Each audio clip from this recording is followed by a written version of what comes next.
Chapter 471. At the top of the Appalachian Mountains, Wuming rode his deer beast to the top of the mountain.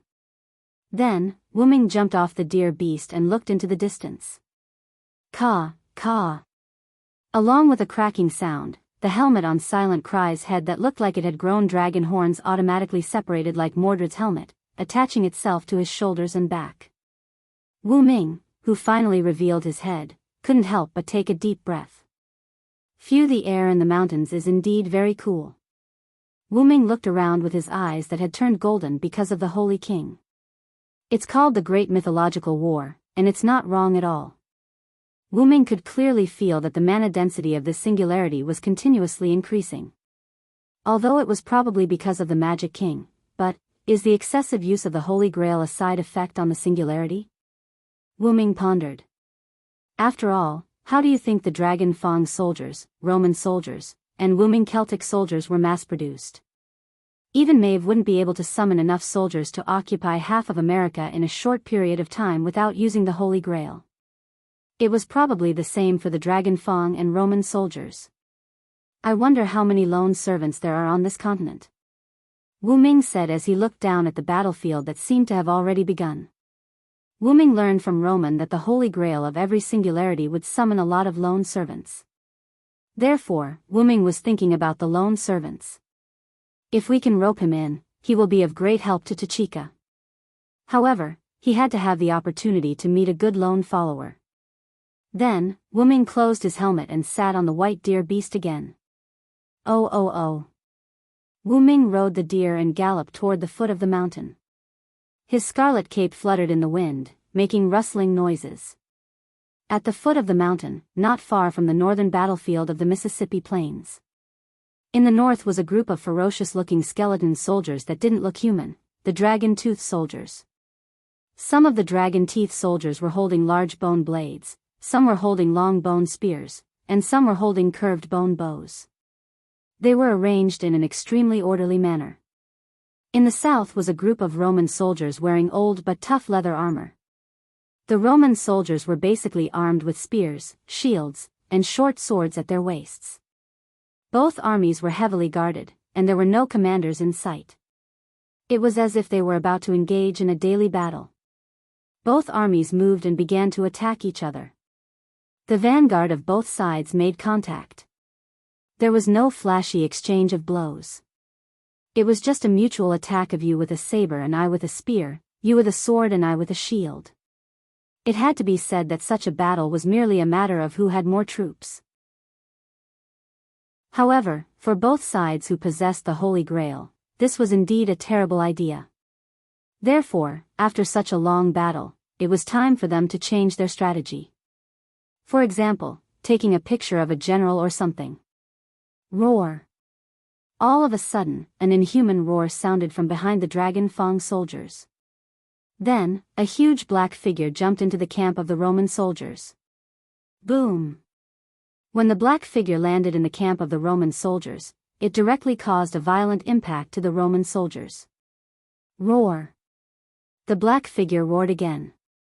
It was holding a strange stone axe. It was a 2.5-meter tall figure. Its whole body was naked, and only the lower half of its body was wearing a tattered combat uniform. Its naked body had a healthy dark complexion. Its muscles were bound, and its wrists and ankles were shackled. His eyes were filled with madness. Without a doubt, this was a berserker. If Wuming was here, he would definitely be surprised. This was the berserker that they met in Winterwood City. His real name was Hercules. Hercules was constantly waving his axe and sword as he began to massacre the Roman soldiers. It had to be said that a berserker was indeed a berserker. His destructive power was not to be underestimated. In just a few minutes, more than half of the Roman soldiers were killed or injured. However, since the Dragon Fang soldiers had already sent a general, the Roman soldiers had no choice but to send a general as well.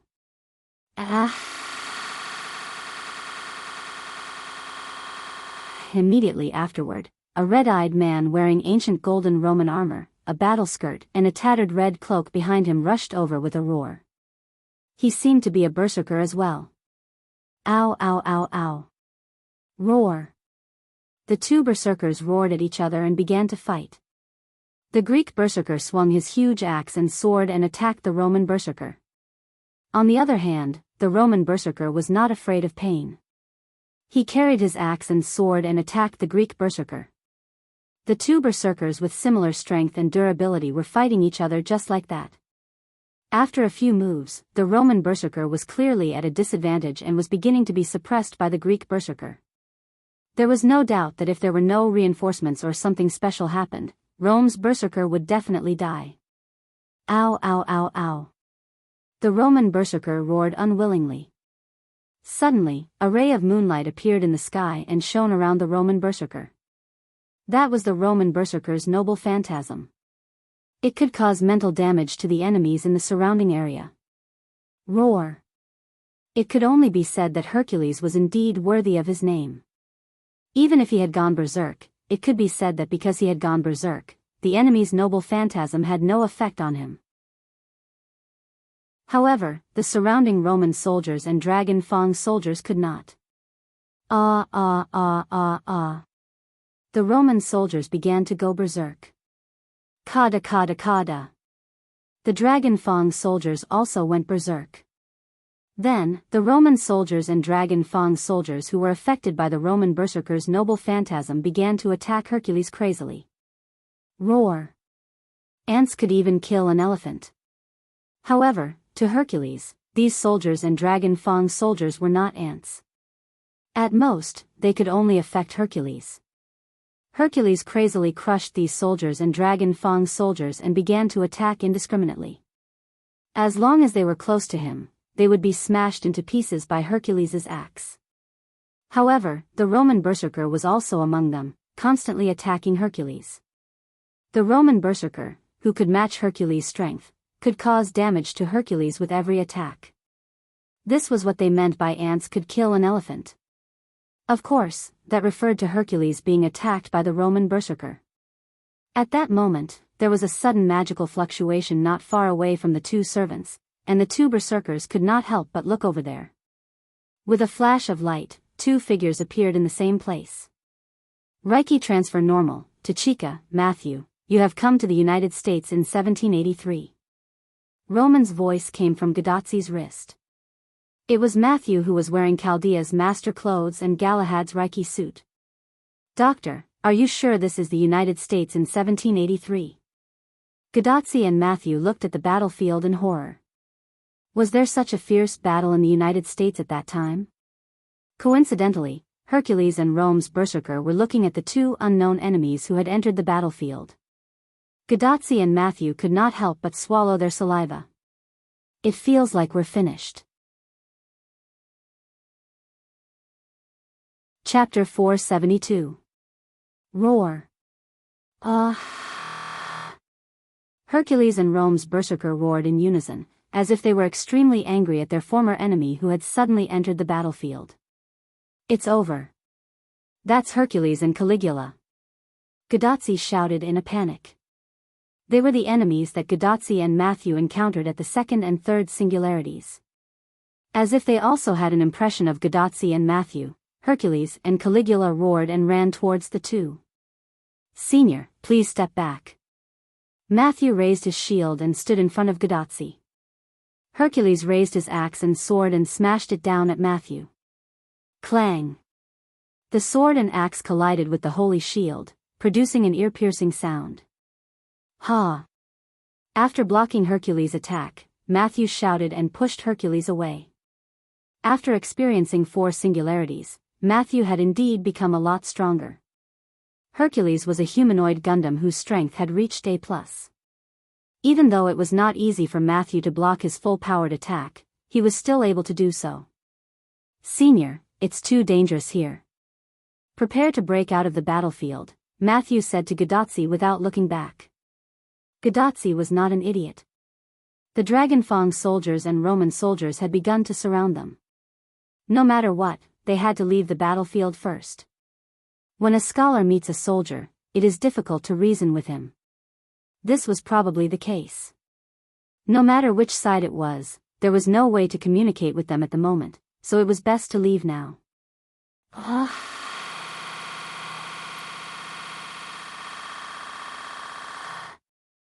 Senior. Matthew shouted and stood in front of Caligula, who wanted to attack Gadotsi. Doctor, is Miss Pamilia not ready yet? Gadotsi quickly said to her wrist while Matthew blocked Caligula. Pamilia was sleeping because of the habits of vampires, so she did not follow Matthew and others. It's too late, Tachika. Although it's a bit irresponsible to say this now, we can only rely on you and Matthew now. Roman's helpless voice came from the watch. Ah, really, if only Assassin was here, Gadotsi complained. As if the heavens were playing a joke, a rather huge source of magic was quickly approaching them. It was the power of light, the extreme light that could illuminate all darkness. Tachika. Matthew. There's a huge source of magic approaching you. It's impossible to determine whether it's an enemy or not. Be careful. Roman said excitedly. Doctor, we've already seen it here. Gadotsi complained to Roman. In the east of the battlefield, like the rising sun, a fierce light shone and quickly impacted the camps of both sides. Roar dash. Oh! Hercules, who was about to attack Gadotsi again, and Caligula, who was blocked by Matthew, both turned their heads and looked at the light. It seems that the two berserkers judged that this light was more to be targeted than the enemy. Hercules and Caligula gave up attacking Gadotsi and Matthew and headed towards the source of the light in the east. Anyway, we're saved. Gadotsi sighed. However, even without the two threats of Hercules and Caligula, the surrounding Dragon Fang soldiers and Roman soldiers were not to be trifled with. Surprisingly, the quality of these two soldiers was quite high. Matthew used his shield to knock away one enemy after another and quickly said to Gadotsi. Senior, let's take advantage of this opportunity to break through. Because of Hercules' hammer and Caligula's noble phantasm, the Roman soldiers and dragon teeth soldiers around Gadotsi and Mashu were not gathered together. Therefore, they were confident to break through the encirclement. Quick! Matthew, let's leave quickly. Then, Matthew covered Gadotsi and the two broke through to the west. Why break through to the west? What a joke, the light in the east was not to be trifled with. If they didn't hurry to the west, they would be waiting for death. Because of this, Gadotsi and Wuming were getting farther and farther away, in the east, where the light was. Silent Wonder held the holy white spear in his hand and destroyed the Roman soldiers and Dragon Fang soldiers that were rushing forward as if he was unparalleled. With this level of soldiers, the enemy must have used the Holy Grail, Wuming said while mowing the grass. Although Wuming was mowing the grass, the strength of these Roman soldiers and Dragon Fang soldiers was already very high. Wuming had also encountered Dragon Fang soldiers, but compared to these Dragon Fang soldiers, those Dragon Fang soldiers were simply broken bones. Naturally, the Roman soldiers who were comparable to the Dragon Fangs were also extremely strong. Simply put, the original green monsters with good quality had become orange monsters with epic quality. In any case, they are just mass-produced soldiers. Not to mention the Dragon Fang soldiers, the Roman soldiers were exactly the same. And there was no fear in them. There was no doubt that they were summoned using the Holy Grail. It was the same as Wuming's Celtic soldiers. It's about time. Using normal attacks to clear the monsters was too slow, so Wuming prepared to use a skill. Silent Wonder swept away all the enemies around him. Then, he pointed the holy lance Yggdrasil downwards and stabbed it into the ground.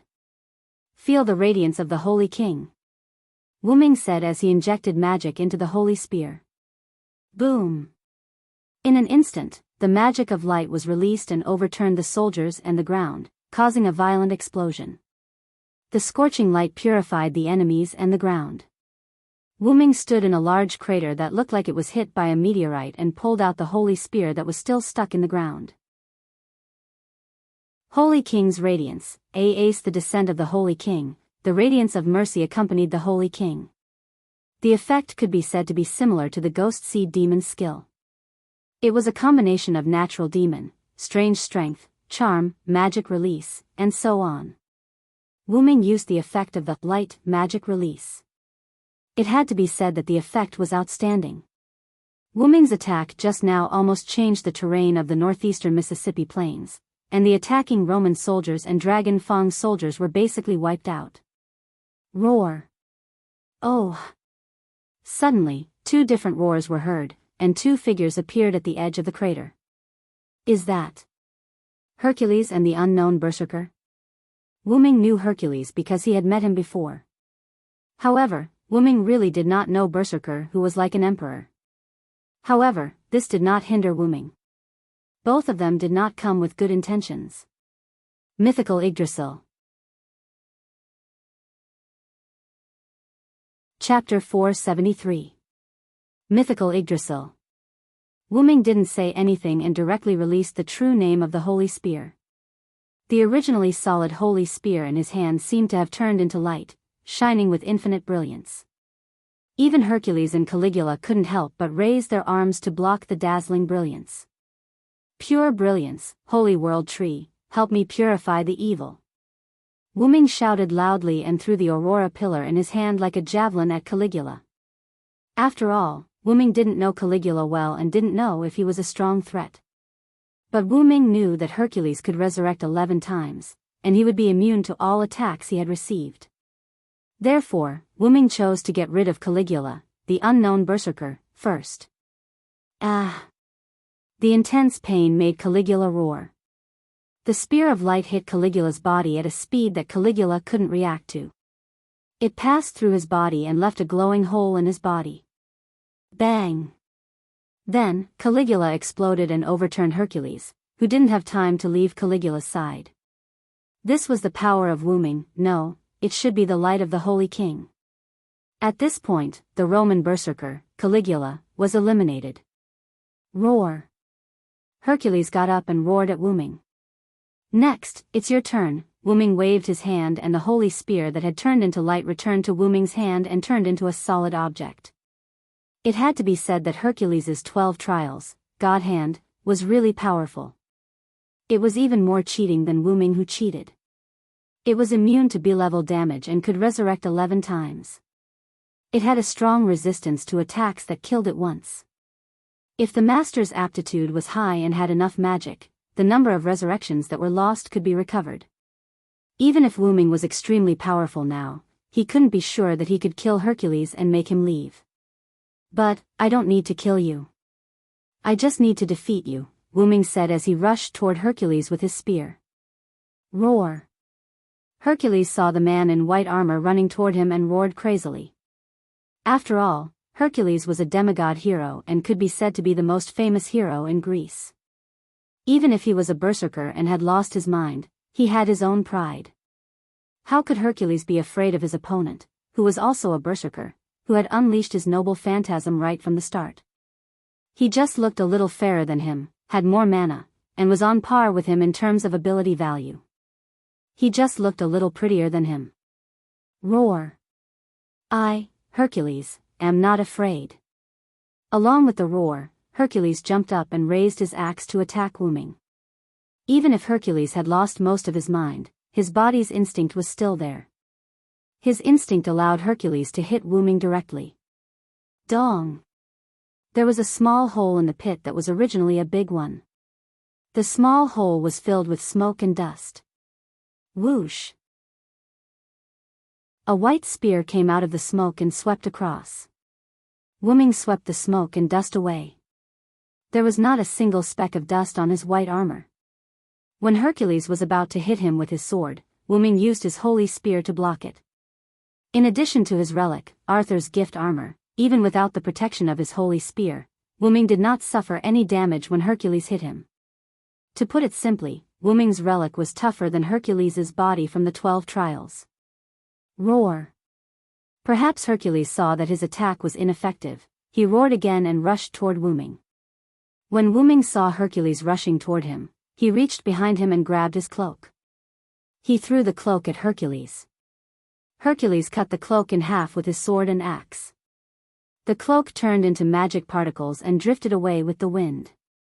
Following that, the tip of the spear appeared in front of Hercules. The tip of the spear was aimed at Hercules' head. However, how could it hit Hercules, who had mind's eye? Hercules turned his head and easily dodged the attack. Roar! Following that, Hercules roared and swept his sword and axe at Wu Ming, who was close to him. After Wu Ming's attack failed, he held the end of the spear and used the holy spear as a pole. He inserted it into the ground behind Hercules. When Hercules' sword and axe swept over, he jumped and came behind Hercules. The surrounding magic instantly gathered and light appeared behind Hercules. Dong! His foot, which contained the magic of light, kicked Hercules from behind. Hercules was kicked to the bottom of the pit by silent sound. After all, both of them were now fighting on the slope of the giant pit. Wu Ming's kick, coupled with the influence of gravity, caused Hercules to roll toward the center of the giant pit. Wu Ming took back his leg that was still moving because of the kick. He stood firm and pulled out the holy spear from the ground. Wu Ming's kick just now had reached the A level, and it was slightly higher. Even Hercules couldn't withstand this attack. However, although he was injured, it certainly wouldn't have a big impact on the battle. Hercules inserted his sword and axe into the ground on the way to the bottom of the pit. He stopped abruptly and then turned over. Roar! Hercules was even more enraged by Wu Ming's humiliation of the Greek hero. At this moment, Wu Ming heard a voice. Phoebus' catastrophe, complaint of arrows. Shio shio shio shio. In an instant, countless dark green arrows wrapped in strong magic power came down from the sky, and the arrow formation fell straight towards Silent Wonder. Boom boom boom. Wu Ming was buried by the arrow formation. The smoke produced by the arrow formation filled the big pit. Then, a spaceship appeared in the air. As the name suggested, it was a spaceship. It was a gorgeous sailboat that flew into the sky. A green figure stood on the bow, still in the posture of drawing a bow. After seeing her noble phantasm hit Wu Ming, Atlanta spoke. Come back, Hercules, Atlanta said to Hercules in a steady tone that was neither commanding nor pleading. Roar! Although Hercules did not listen to the words of the Greek Holy Grail holder when he was summoned, Hercules would still listen to Atlanta a little. Immediately, Hercules jumped onto the spaceship. Then, Atlanta looked at the place where the smoke was gradually dissipating. Although Atlanta's noble phantasm was a B-level, for Wu Ming, who could even block Hercules' attack, each arrow alone could not threaten him at all. Even if Atlanta deliberately concentrated the arrows, it was estimated that it would not cause any harm to Wu Ming.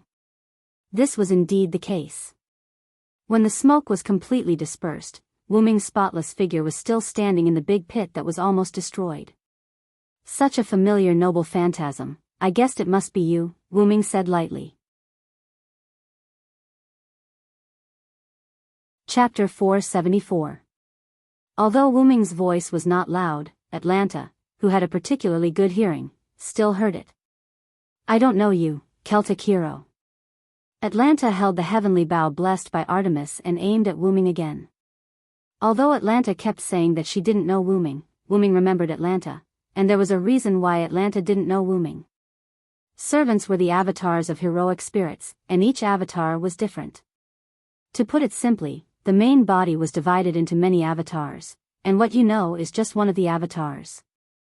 Therefore, if you thought that you had met a servant in the Holy Grail War, you would be wrong to think that he or she knew you and befriended you when you saw him or her in other places. In the next second, he or she is likely to kill you because he or she is not the first avatar that you know. He or she may be the second avatar, the third avatar, or even the infinite avatar. Therefore, the current Atlanta was probably not the Atlanta of the 14 Horsemen, but there was another possibility. Wu Ming was now fully armed, and his face was covered. Atlanta may have said that she didn't know him because she couldn't see Wu Ming's face. In any case, even if Atlanta knew Wu Ming, the two of them among the 14 Horsemen were opponents. In addition, Wu Ming hadn't figured out the situation of the spaceship yet. Wu Ming didn't think that Atlanta could come to his side. Unfortunately, I know you. Wu Ming's slightly helpless voice came from under the armor. Wu Ming began to be vigilant. His fingers slid, and the defensive Lune rune appeared and attached to Wu Ming's armor. Atlanta's strength was quite low, but the heavenly bow blessed by moon god Artemis, when the arrow was fully drawn, the damage had reached A class, which meant that it could hurt Hercules. However, Wu Ming's armor could defend against A-class physical attacks. It stood to reason that Atlanta couldn't hurt Wu Ming. But in case there were other servants on the ship who were ready to attack Wu Ming, then the probability of Wu Ming capsizing would be high. At that moment, a disgusting voice came from the ship, as if that person was a scum. "What are you doing? Atlanta, why don't you shoot the arrow?" Although he couldn't see the person, Wu Ming could be sure that the owner of the voice was not a good person. From Atlanta's frowns face. "With all due respect, Ison, our original plan was to retreat after retrieving Hercules." Atlanta did not put down the heavenly bow, nor did she shoot an arrow at Silent Cry. Instead, she said without looking back. Hearing this name Atlanta of S people who knew a little about Greek mythology should know the story of the Argo hero ship. It was an adventure ship that gathered many Greek heroes, including Hercules and Atlanta, to search for the Golden Fleece. However, many people might not know but it was not wrong. In Greek mythology, was not very famous. It was because he was the captain and initiator of the Argo hero ship that had a little fame. He was arrogant and domineering, proud, and naive, easy to be deceived. He successfully regained the throne by relying on the power of Demetrius, whom he had swindled. After marriage, he abandoned Demetrius. As a result, Demetrius took revenge on him. In the end, because of the curse of the goddess of beauty Aphrodite, he was killed by the heavy wood that fell from the Argo hero ship. In this way, this ship must be the Argo hero ship. Hercules, Atlanta, and on the ship were the best proof. "Tisk you woman." Ison's angry voice rang out. Because the ship stopped above Wu Ming's head, Wu Ming could not see or anyone else on the ship. He could only see Atlanta standing on the side of the ship. Of course, even so, Wu Ming could not appreciate the scenery under Atlanta's skirt. After all, the angle was not quite right. Cough cough. Immediately afterward, Atlanta jumped back to the ship, and the Argo hero ship immediately moved and began to drive toward the location of the Great Lakes in the north. "Want to go? Ask for my gun first," Wu Ming said as he swung his gun and was ready to release his noble phantasm again. The bottom of the Argo hero ship and Wu Ming's light gun, which one was more powerful? Probably everyone knew that, and the servants on the Argo hero ship naturally understood this truth. As a result, countless magic circles appeared around the Argo hero ship in a composite form, and then, the magic circles began to gather energy. Judging by the concentration of magic, Wu Ming judged that the power of these magic circles was not small. Although it was not as powerful as a noble phantasm, it was enough to cause damage to Wu Ming. It seemed that the magician on the Argo hero ship had already begun to chant, otherwise, there would not be so many powerful magic circles appearing in an instant. And the target of these magic circles was naturally Wu Ming. In the blink of an eye, the mana in the magic array finished gathering and fired at Silent Wonder. Like a heavy downpour, countless mana pillars that could melt steel poured down from the sky. Boom! Damn, the explosion caused by the mana pillar deepened the crater even further. Then, a light gun flew out of the center of the explosion. Mythical Yggdrasil. Boom! The light gun directly hit the Argo hero ship, penetrating through the bottom of the ship and coming out from the deck, blasting a big hole in the bottom of the ship. The Argo hero ship started to smoke as if it had been shot. Then, Ison's panicked screams came from the Argo hero ship. "Ah! My ship! Quick, quick! Quick, quick, quick! Demetrius, quickly use spatial magic!" Then, the entire ship disappeared. Without a doubt, the Argo hero ship had been transported away by Demetrius, who Ison was talking about. Demetrius? That means these magic circles were all created by her, and those Dragon Fang soldiers were probably created by her too. Wu Ming's voice came from the center of the explosion. Gradually, the explosion dissipated, and Wu Ming's figure was revealed in the pit that had become even deeper. His armor was still spotless. Wu Ming waved his hand, and the holy spear returned to his hand. That spatial magic was probably set up on the Argo hero ship in advance as a precaution.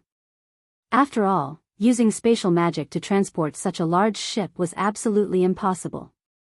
Then, Wu-Ming sensed the reaction of the servants around him and said lightly, "Using the defensive loon magic in advance is really the right choice." After all, after Atlanta used her noble phantasm, Wu-Ming cast a defensive loon rune on himself because he was afraid that there would be more powerful attacks. Otherwise, Wu-Ming would be injured by Demetrius's magic, even with the noble phantasm Arthur's gift. If he was injured, it would be a bit difficult to deal with the new servants. Immediately, Wu-Ming looked at the edge of the giant pit, and 4 servants appeared. Chapter 475.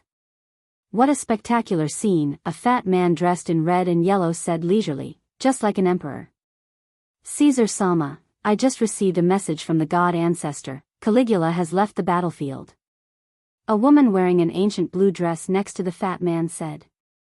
I know, Cleopatra, then, the murderer must be this king," Caesar said, looking at Wu-Ming.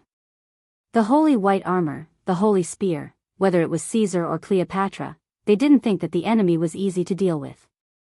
The scene of Wu-Ming piercing Argo's noble phantasm was still in their minds. However, these two are not easy to deal with. As he spoke, Caesar glanced at the red-haired young arrogant king and the black-haired frivolous swordsman with his small eyes that appeared to be too fat. "Cedo. The rest of Cedo. Cedo's aura is here. Damn it. Those Greek hyenas, I will never let you go." The young king roared angrily. "Well, he doesn't look easy to deal with now." Caesar smiled and waved his hand. "Oh, Cylinder, I didn't expect you to descend in this way. I thought Maeve would use the Holy Grail to distort you into the Mad King." The frivolous black-haired man greeted Wu-Ming, then jumped into the huge pit with his huge spiral sword. "Fergus, were you also summoned by Maeve?"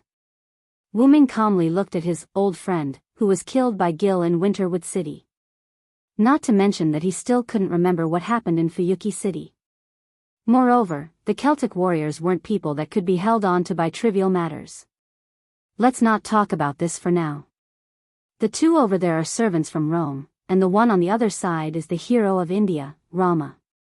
Let's talk about the details later," Fergus said and retreated behind Wu-Ming. Looking at the fresh wound on Fergus' chest, there was no doubt that Fergus was seriously injured. Don't look at how frivolous Fergus' words were, he was already at his limit. The wound extended from his left shoulder to his right abdomen. Although the bleeding had temporarily stopped, Fergus probably wouldn't be able to fight anymore. "Then go back to Washington. You'll just be a burden if you stay here," Wu-Ming said without looking back. "Then I'll leave it to you." Fergus smiled and left while whistling.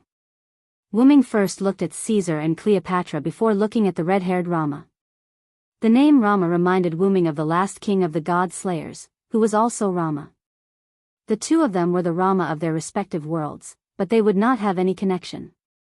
"You're a Celtic too, right? In that case, you are also responsible for what happened to Cedo. Bear it properly for me." Rama shouted furiously as he raised the undying blade in his hand. "Brahmastra, indestructible Rakshasa." After activating his noble phantasm, Rama threw the undying blade at Wu-Ming. Among them, the lightning and flame on the undying blade made Wu-Ming nervous. According to the type, Rama's indestructible Rakshasa, was a magic noble phantasm, but that didn't mean that magic noble phantasm couldn't attack non-magic. And in terms of level, Rama's indestructible Rakshasa, indestructible Rakshasa, indestructible Rakshasa, indestructible Rakshasa, indestructible Rakshasa, indestructible Rakshasa, indestructible Rakshasa, was an A+ noble phantasm. This made Wu-Ming curse in his heart, what the F***ck, even if Wu-Ming had the noble phantasm Arthur's gift and the Loon defense rune, Wu-Ming wouldn't dare to take that attack head-on. What if I hang up? Wu-Ming didn't have any powerful defensive noble phantasm or defensive ability, so Wu-Ming used the skill Holy King's Glory. Wu-Ming crazily squeezed the magical power in his body. In an instant, endless light shone from Wu-Ming's body. Even Caesar and Crowbart, who were servants, couldn't bear the light and directly raised their arms. And Rama was the same. Of course, Wuming didn't intend to use this skill to resist, but to use magical power to release it. The legend of the Holy King, Holy King. Rama raised the Holy Lance, and with the magical power provided by Wuming that was equivalent to 3 noble phantasms, the Holy Lance turned into a huge light cannon. Then, Wuming threw it heavily. Boom! Rumble. When the indestructible blade came into contact with the light cannon, there was silence at first. Then, there was an explosion. The aftermath of the explosion was comparable to that of a nuclear bomb. Caesar, Cleopatra, and Rama were blown away. Even Fergus, who had just walked a short distance away, was affected. However, even though Fergus had walked a long distance away from the big pit, he was still affected by the explosion. It was enough to see the power of Wuming's noble phantasm. Fergus inserted the neon sword deep into the ground, and held the hilt with difficulty to prevent it from being blown away. After about 10 seconds, the storm stopped. Well, Cylinder is too reckless. Even if he has a lot of magical power, he can't do whatever he wants. Although he complained, Fergus had a smile on his face. After all, the Celtics were considered a fighting race. Fergus looked at the area behind him, as if it was swallowed by the explosion. The whole big pit could no longer be seen because it was all white. Well, I'm injured, I'll let him do it himself. After that, Fergus carried his spiral sword and walked toward Washington. After a long time, the white substance dissipated, and a barren plain was revealed under the sky. Why was it a plain? Because the explosion directly dug out a piece of the area. In short, it was actually a flat basin. That was the trump card of a servant, the power of a noble phantasm, which was powerful enough to change the terrain. Of course, to be able to turn the surrounding hundreds of hectares of plain into a basin was not something that could be done casually by a servant. At least, Fergus could not do it. At most, he could only scorch the land in front of him that was tens of thousands of meters long and thousands of meters wide. At that moment, a white hand suddenly stretched out from the ground of the basin. Taking a closer look, it was not a white hand. It was obviously a white gauntlet with a white gauntlet. Wuming climbed out of the ground. The white armor was slightly dim at the moment. Wuming supported his body with the holy lance and looked around. This holy king's body is a bit scary. I just used 3 times more mana to supply the noble phantasm, plus a super strong mana release, and the explosion was so amazing. Well, ordinary servants would be drained of their mana in an instant if they did that.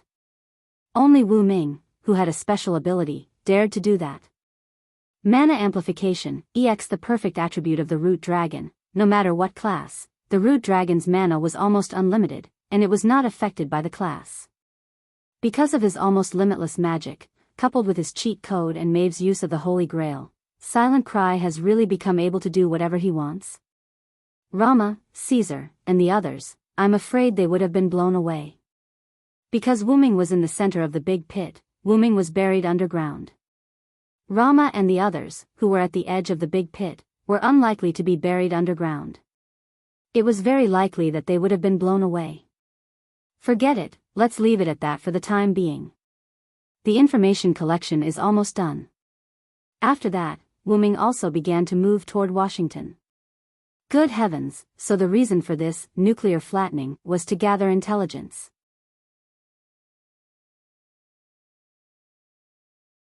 Chapter 476.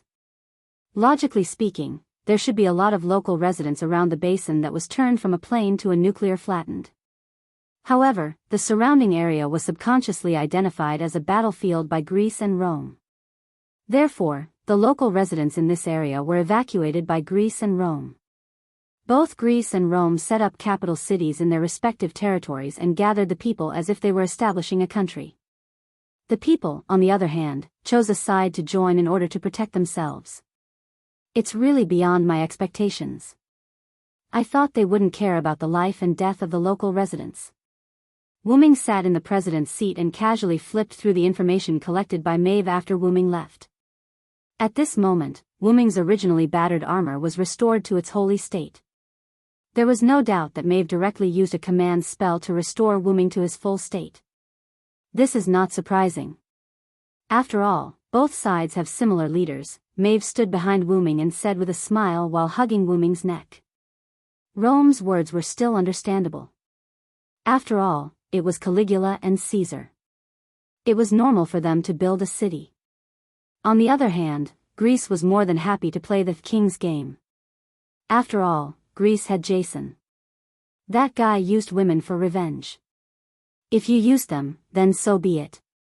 After becoming a king, marry her and live an honest life, but in the end, you abandoned her.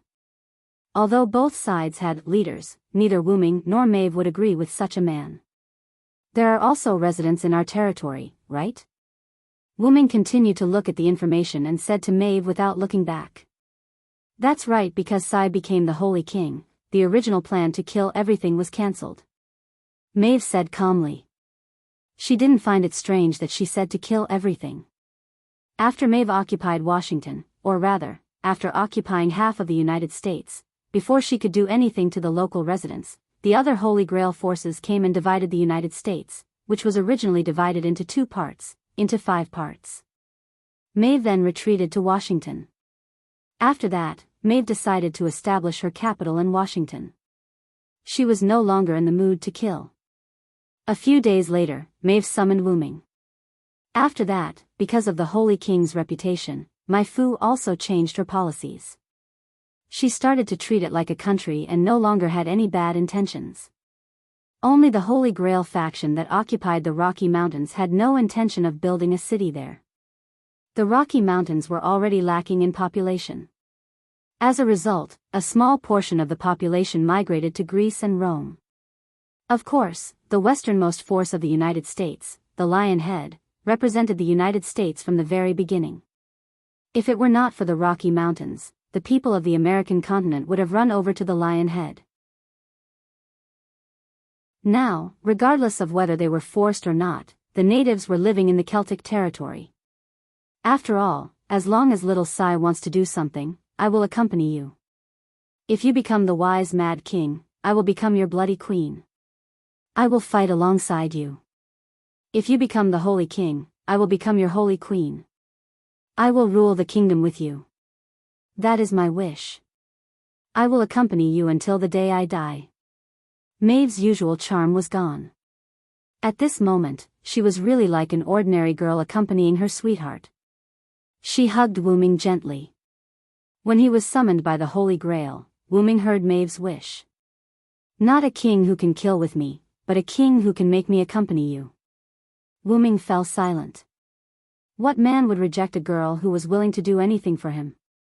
Indeed, Wu Ming's initial interest in Maeve was not because he coveted Maeve's beauty.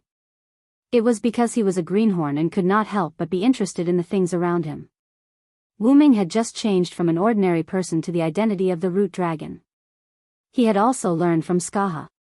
When he went out to Connaught, it was a pity that he did not see Maeve, who had played all the Celtic heroes in the palm of her hand. After all, he was young and frivolous. The reason why Maeve fell in love with Wu Ming was not only because of his heroic act of saving the damsel in distress, but also because Wu Ming ignored Maeve's charm. Maeve's beautiful body made her every move full of charm, and Wu Ming resisted Maeve's charm because of his powerful mental strength as the Root Dragon. Because of these 2 things, Maeve became interested in Wu Ming. At first, her love was indeed to play Wu Ming in the palm of her hand, but the real love was to accompany Wu Ming in the future. Wu Ming stayed by Mai Fu's side and learned about Mai Fu's past. Even if her body was full of charm, which girl was not innocent after birth? Maeve also had an unforgettable past to become like this. Whether it was pity for Maeve or indignation for Maeve's experience, Wu Ming stayed by Maeve's side and treated her as a younger sister who lacked love. Yes, Wu Ming only treated Maeve as a younger sister who needed to be doted on. The world always thought that Maeve played men in the palm of her hand, but Maeve had never received true love. Whether it was the love between family members, friends, or romantic love, Maeve had never had any of them. It had to be said that Maeve's true love for Wu Ming could be felt by Wu Ming. He was not a straight man, so why didn't Wu Ming accept it? The name of the Root Dragon was not an ordinary name. Ever since Wu Ming accepted his fate and left his original world to come to this moon, He knew that he would definitely not be ordinary in the future. And square was often accompanied by danger. Before he obtained enough power to protect the people he wanted to protect, Wu-Ming did not consider himself to be a burden.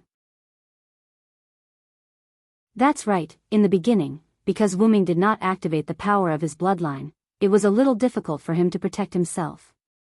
Therefore, a lover was indeed a burden to Wu-Ming. Wu-Ming was able to leave the square world that he had lived in for more than 10 years without hesitation because he considered his own extraordinariness, because extraordinariness would also bring trouble. And now, facing such a Maeve, Wu-Ming felt that he could already consider these things. Hey Maeve, after I'm done with my business, I'll take your original body to my house. How about that? Wu-Ming said in a flat tone. While speaking, Wu-Ming put down the information in his hand and leaned back, closer to Maeve. It's time to make some promises. After hearing Wu-Ming's words, Maeve's body suddenly trembled. Although Wu-Ming was wearing armor, Wu-Ming could still feel the change in Maeve. Well, I'll wait for that day. No matter how long it takes, I'll wait for you on the seat of heroes, waiting for you to pick me up. Maeve hugged Wu-Ming's arm tightly and said with a happy face. The sun shone in from the window, shining on the pure white couple and blessing them.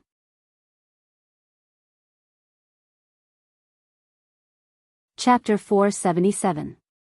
Although it was heartwarming, Wu-Ming did not want to reveal his innocence here. Then, the two of them began to discuss Rama, who hated the Celts, and Fergus, who was injured. So, you think Cedo is useful, so you asked Fergus to go to Alcatraz Island to transport Cedo, who has been captured a long time ago. In the end, Rama and the Argo who were following Rama were attracted? Wu-Ming said calmly.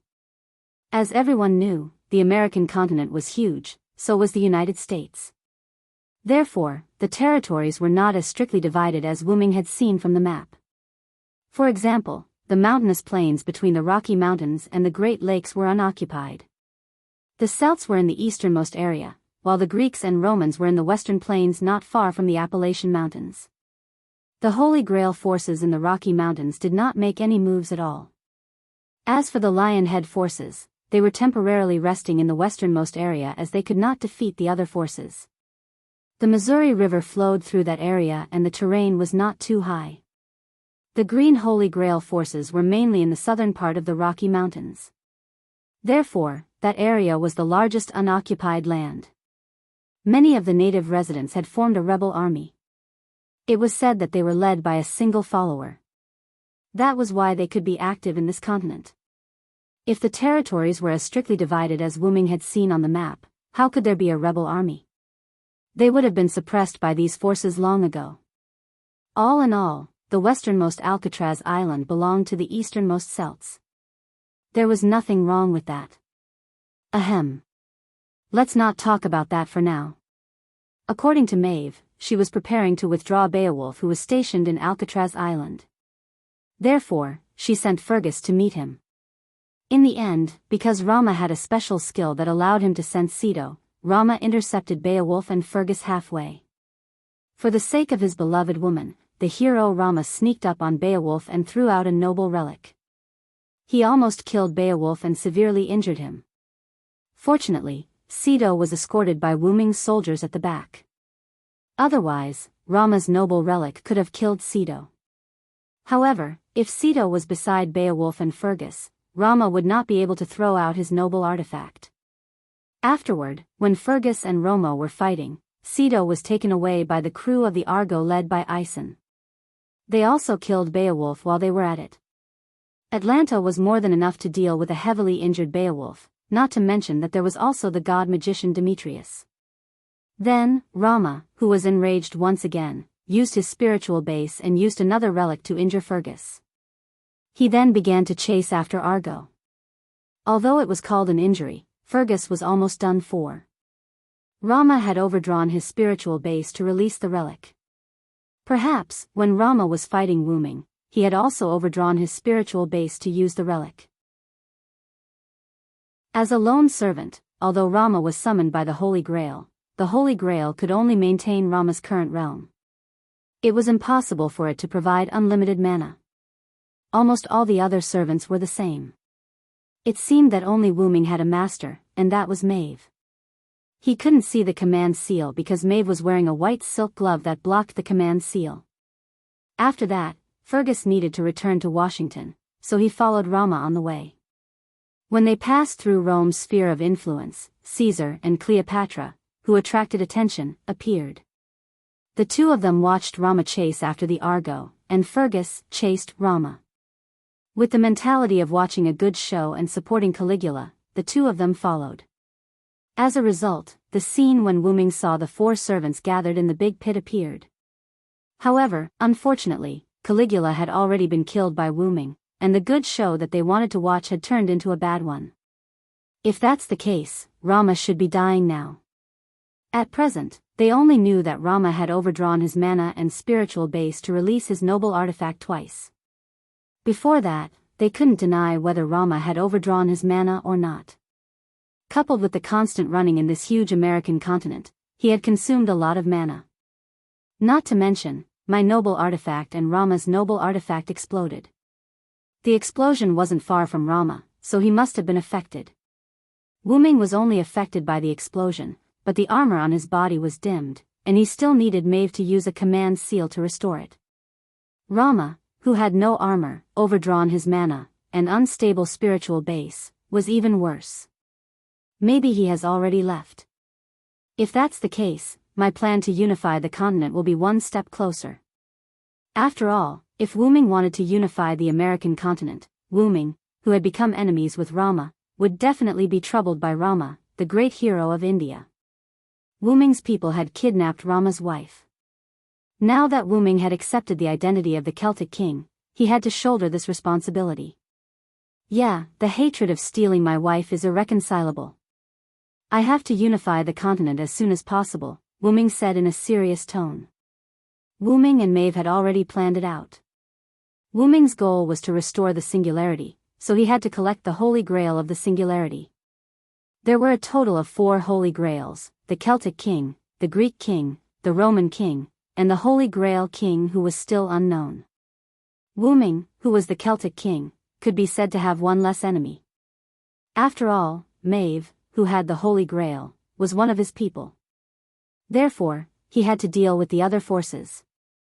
Of course, Lionhead's native force in the United States did not have the Holy Grail, so he did not have to categorize it as an enemy for the time being.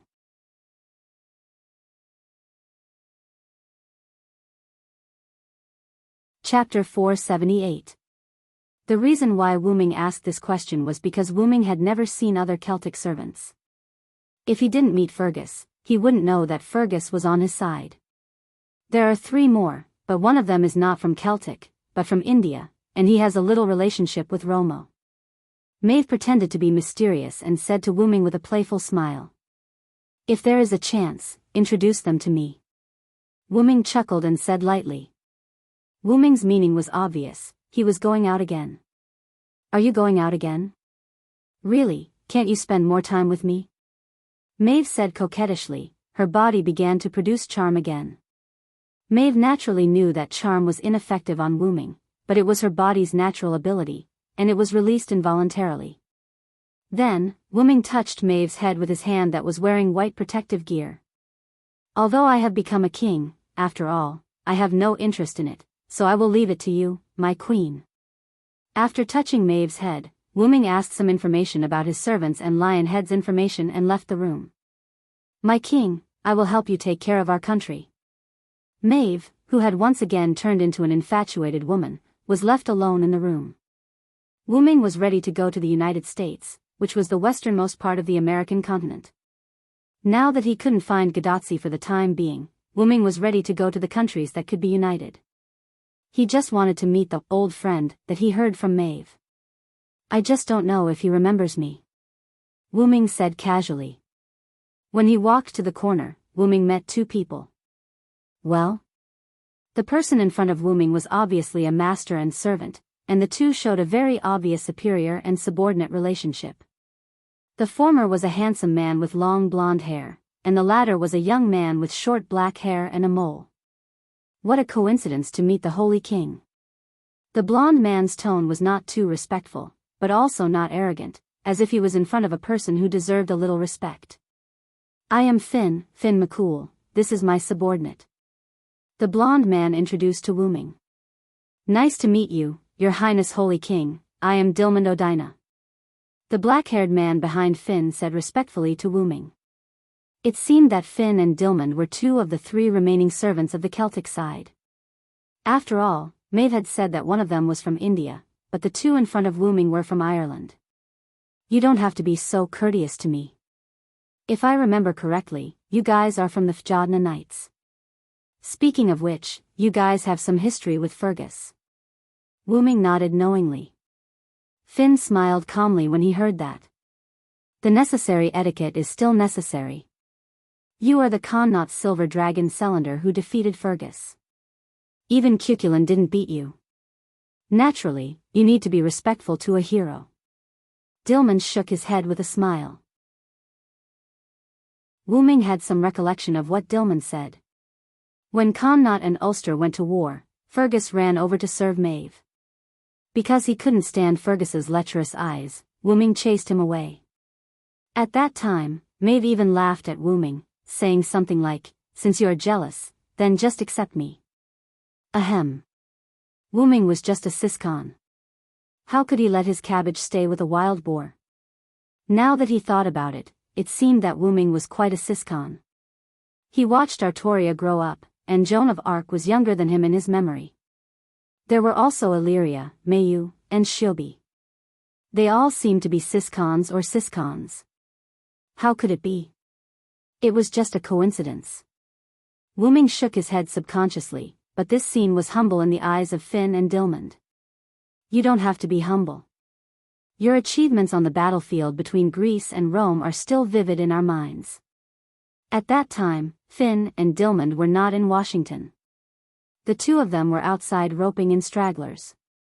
Of course, they basically did not gain anything. They only met a few low-level servants, and because they did not obey, they were all killed. Again, the American continent was very big. At that time, the two of them did not meet Fergus or Wuming. Then, near the battlefield, they saw the nuclear explosion caused by Wuming's noble phantasm. Wuming did not say anything more, and then asked the two of them. You two, are you going to ask Maeve for instructions now? You don't have to do anything, just defend our camp steadily. Immediately, Wuming gave instructions. The situation was not completely clear, and the third party of the Holy Grail force was not clear either. Doing nothing was the best way at the moment. Although Wuming said so, Finn was still a little hesitant. Maeve did give orders after Wuming arrived, and Wuming's words were the final word. However, no matter what, Wuming had only been here for less than 2 days. It was the same principle as the Empress Dowager and the Emperor. Just listen to Xiao Sai. At that moment, Maeve's voice came from behind Wuming. After all, Maeve was also a very active person, and it was unlikely that she would sit in the office for a long time. In addition, Wuming, Finn, and Dilmund had been arguing for a long time, so it was normal for Maeve to catch up. Didn't I say that Xiao Sai's words are the highest order? You may leave, Maeve said casually to Finn and Dilmund. Understood. Let's go, Dilmund. Finn nodded and waved at Dilmund. Yes. Dilmund responded and followed Finn out of the place. At that moment, Wuming's heart was in turmoil. Sure enough, the servants are not obedient. Whether it was from Finn's attitude or the conversation with Wuming, it could be seen that he did not put himself in the position of a subject. He was just obeying Maeve's orders. Wuming believed that if it were not for the Holy Grail, Finn and Dilmund would probably have left here and set up their own house. After all, they were summoned by Maeve with the Holy Grail, and Maeve also had a slight suppressive power over them. Is it okay? Wuming asked Maeve with concern. Maeve naturally knew what Wuming was talking about. At least they are very obedient. After all, heroes are always eccentric guys. However, if Xiao Sai hates them, just get rid of them. Holding Wuming's hand, Maeve said charmingly. That's not necessary. It's better than nothing. Wuming shook his head. Then Wuming felt that something was wrong. Why do I feel like I've become a big boss? Sigh. Listen to Xiao sigh. Chapter 479. Night, Missouri River Basin. A person wearing a black robe and a black hood, whose face couldn't be seen clearly, was quietly running along the Missouri River. The figure sometimes changed his route, sometimes he hid and sometimes he came to the Black Mountain in the western part of the Missouri River Basin. This silhouette arrived in a dense forest near Black Mountain and stopped. The figure took off his hood, revealing a black-haired, golden-eyed face.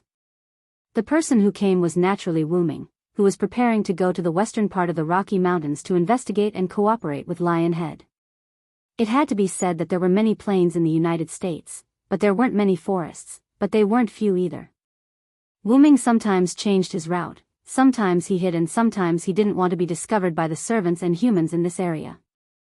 At night, the people in the American continent were active, whether they were servants or humans. And this Missouri River Basin was a place that was not occupied by the Holy Grail forces. In this way, whether it was the followers, the native residents, or the rebels, they were like fish in water in this place. The unknown Holy Grail forces in the Rocky Mountains did not move, and Greece and Rome were fighting fiercely. Lionhead and Maeve were in the westernmost and easternmost part of the continent. In this way, no one had time to care about this place. Naturally, it became a place where many followers and a large number of human residents resisted. And this place, in Wu-Ming's view, could be said to be the safest passage from the east to the west. Like a lone assassin, Wu-Ming quietly came here. By the way, the meaning of being alone was not only superficial, but it also had another meaning. A lone follower actually referred to a follower that was not a force. After all, not all non-force followers were really alone, like Wu-Ming. On this continent, it was originally the native forces of the United States that fought against the United Kingdom and succeeded in independence, but now it was divided into 5 parts.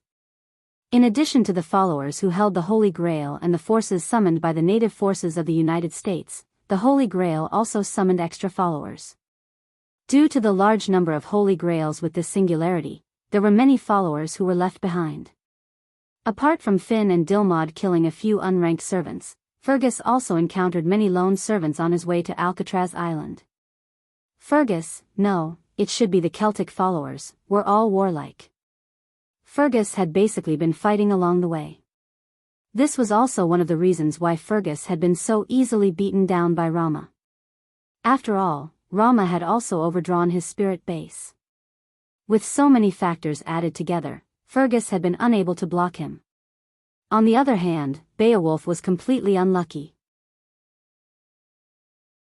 Not only did the despicable Rama launch a sneak attack on him, but he was also ambushed by the Greek team. Wu-Ming did not even see him and left the stage immediately. Except for some servants with special abilities or noble phantoms, or a few servants that Fergus didn't kill, the rest of the servants were killed by Fergus. Even so, there were still a lot of lone followers who were active on this continent. At this moment, Wu-Ming had become a lone assassin. It was reasonable to say that because of Maeve's wish and Wu-Ming's cheating, the spirit base could not be changed. Moreover, because of the identity of the Holy Ruler, Wu-Ming was like a big light bulb in the dark night, unable to hide the arrival of the Holy Ruler. But, this can't stop Wu-Ming from being a cheater. Although the Authority and the Blade of Salvation were not brought into this body because of the Serland spirit base, Wu-Ming had brought his own dimensional noble phantasm, Dragonus Dragon's Nest.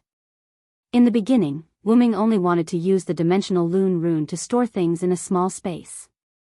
Now, the Dragon's Nest could be said to have been reborn. Not only was it nourished by Wu-Ming's magic every day, but it was also soaked in the origin of the moon for a long time. Then, it was soaked in Wu-Ming's home, the origin of the moon for a long time. One had to know that this dimensional Loon Rune was engraved on Wu-Ming's body. In other words, in the origin, Wu-Ming's dimensional noble phantasm was equivalent to being strengthened all the time. Moreover, it was a qualitative strengthening. Now, the space inside the dragon's nest had become almost infinite.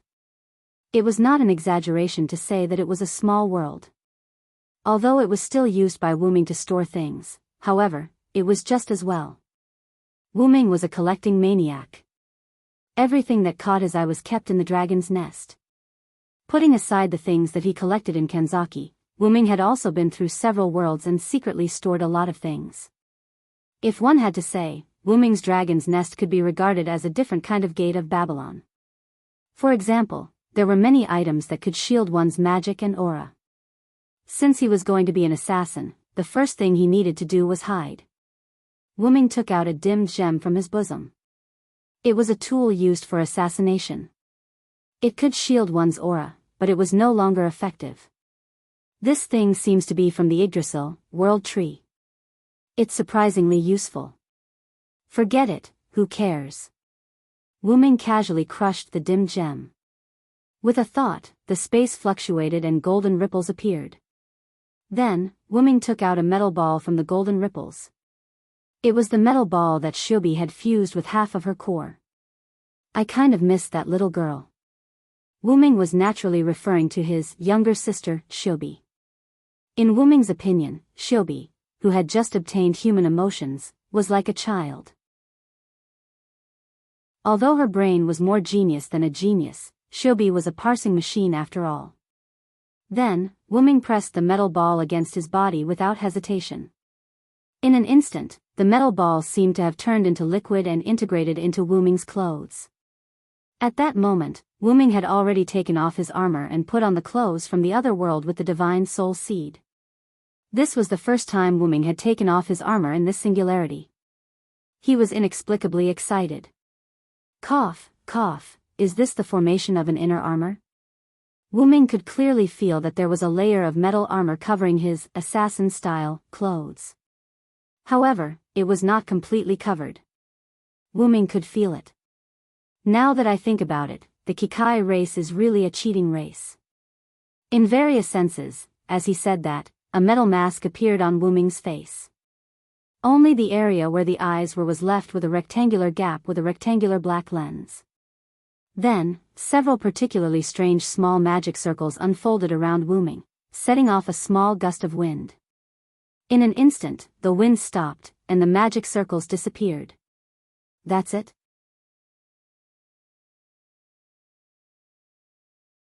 Chapter 480.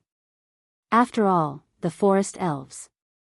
No, it should be said that in their world, everyone's magic looked gaudy.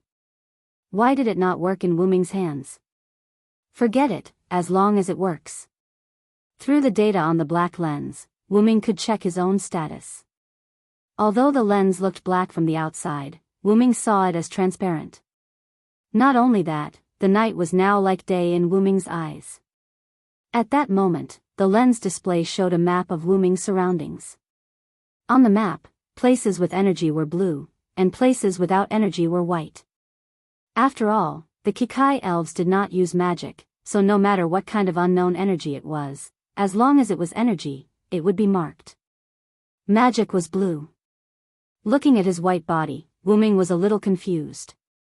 Others in this world shouldn't be able to see the forest elves' magic, right? That's right. Wu Ming used the Kikai elves' characteristics to cast the forest elves' magic that was copied into the metal ball. Giliel had gotten Wu Ming many books about forest elves' magic. Wu Ming did not ask where they came from, and stored those magic in the core and the root. Because there was no need to learn it anymore, just like Wu Ming's nameless spellbook.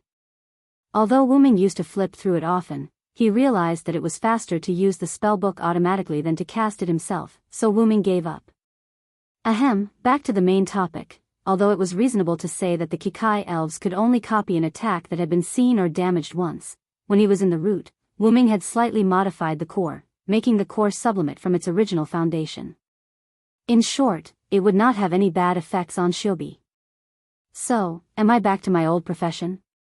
Although Wu Ming was not strong when he was an assassin, Wu Ming quite liked it. After moving his body, Wu Ming felt incomparably comfortable. After all, it was still comfortable in the state where his aura was blocked. No matter how sneaky he was, it was as if he was in the open. At this moment, Wu Ming discovered that there were energy bodies approaching from the surroundings. Servant? He doesn't look like a passerby. With that thought in mind, Wu Ming activated the camouflage function and disappeared. Just as Wu Ming hid himself, a man with dark brown skin, half-naked upper body, and a small knife in his hand arrived. After vigilantly observing the surrounding situation and inspecting the place, the man quickly left. Servants that were attracted by the whirlwind just now? Wu Ming revealed himself and muttered to himself. Wu Ming could tell that the other party was a servant by the speed of a Class B when he left.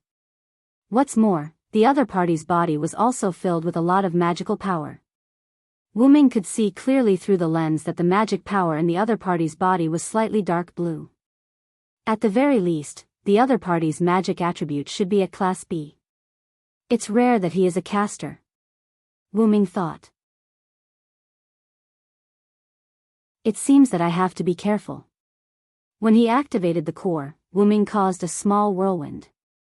A whirlwind appeared in the woods at night, which naturally attracted the other party's attention.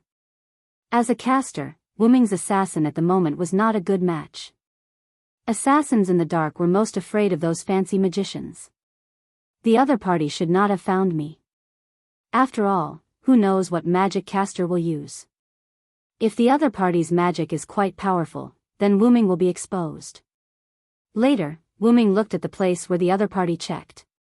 Sure enough, there were some mysterious inscriptions that Wu Ming did not know. Is it a curse on this continent? Wu Ming pondered and activated the scanning device in the core of Ji Kai Seed. Immediately, the result appeared on the lens in front of Wu Ming's eyes. Sure enough, that guy turned out to be a caster, magician. Looking at him sneakily holding a knife, anyone who saw him would think that he was an assassin. If it weren't for the scanning information provided by the lens, Wu Ming wouldn't have seen that there was a lot of magical power in the other party's body. If the servants were close to each other, they could perceive each other, but they couldn't perceive how much magical power the other party had unless the other party continued to release magical power. Just like Wu Ming's skill Holy King's Glory, Wu Ming used magical power to release magical power. In the eyes of others, it was an incomparably huge source of magical power. Often, the existence of powerful magical power was not something to be trifled with. To put it simply, it was like tigers and lions roaring in nature to tell others that they were not to be trifled with.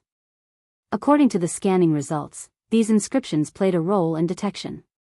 As long as someone passed by this place, it would be triggered. Fortunately, although Wu Ming was present, the shielding magic of the forest elves had been working. I don't care, destroying these inscriptions will arouse the other party's suspicion.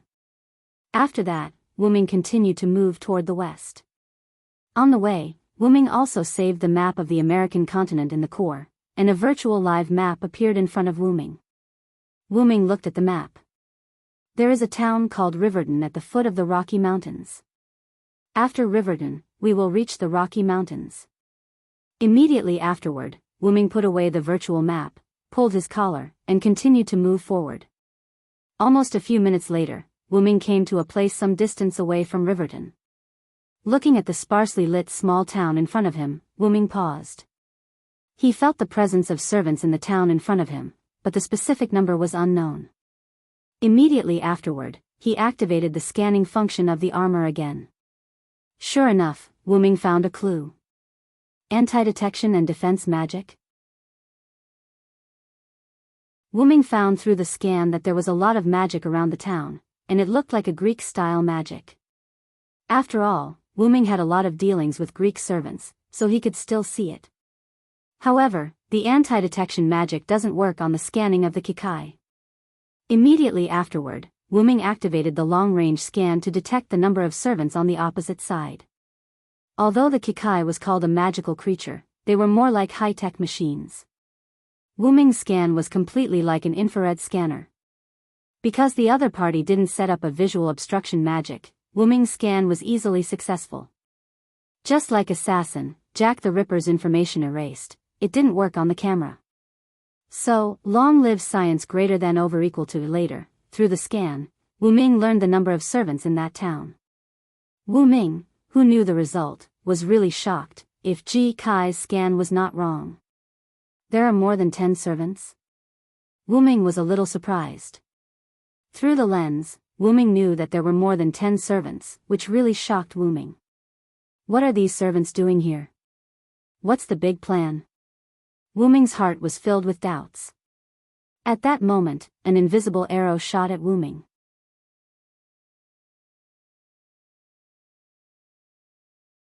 Chapter 481.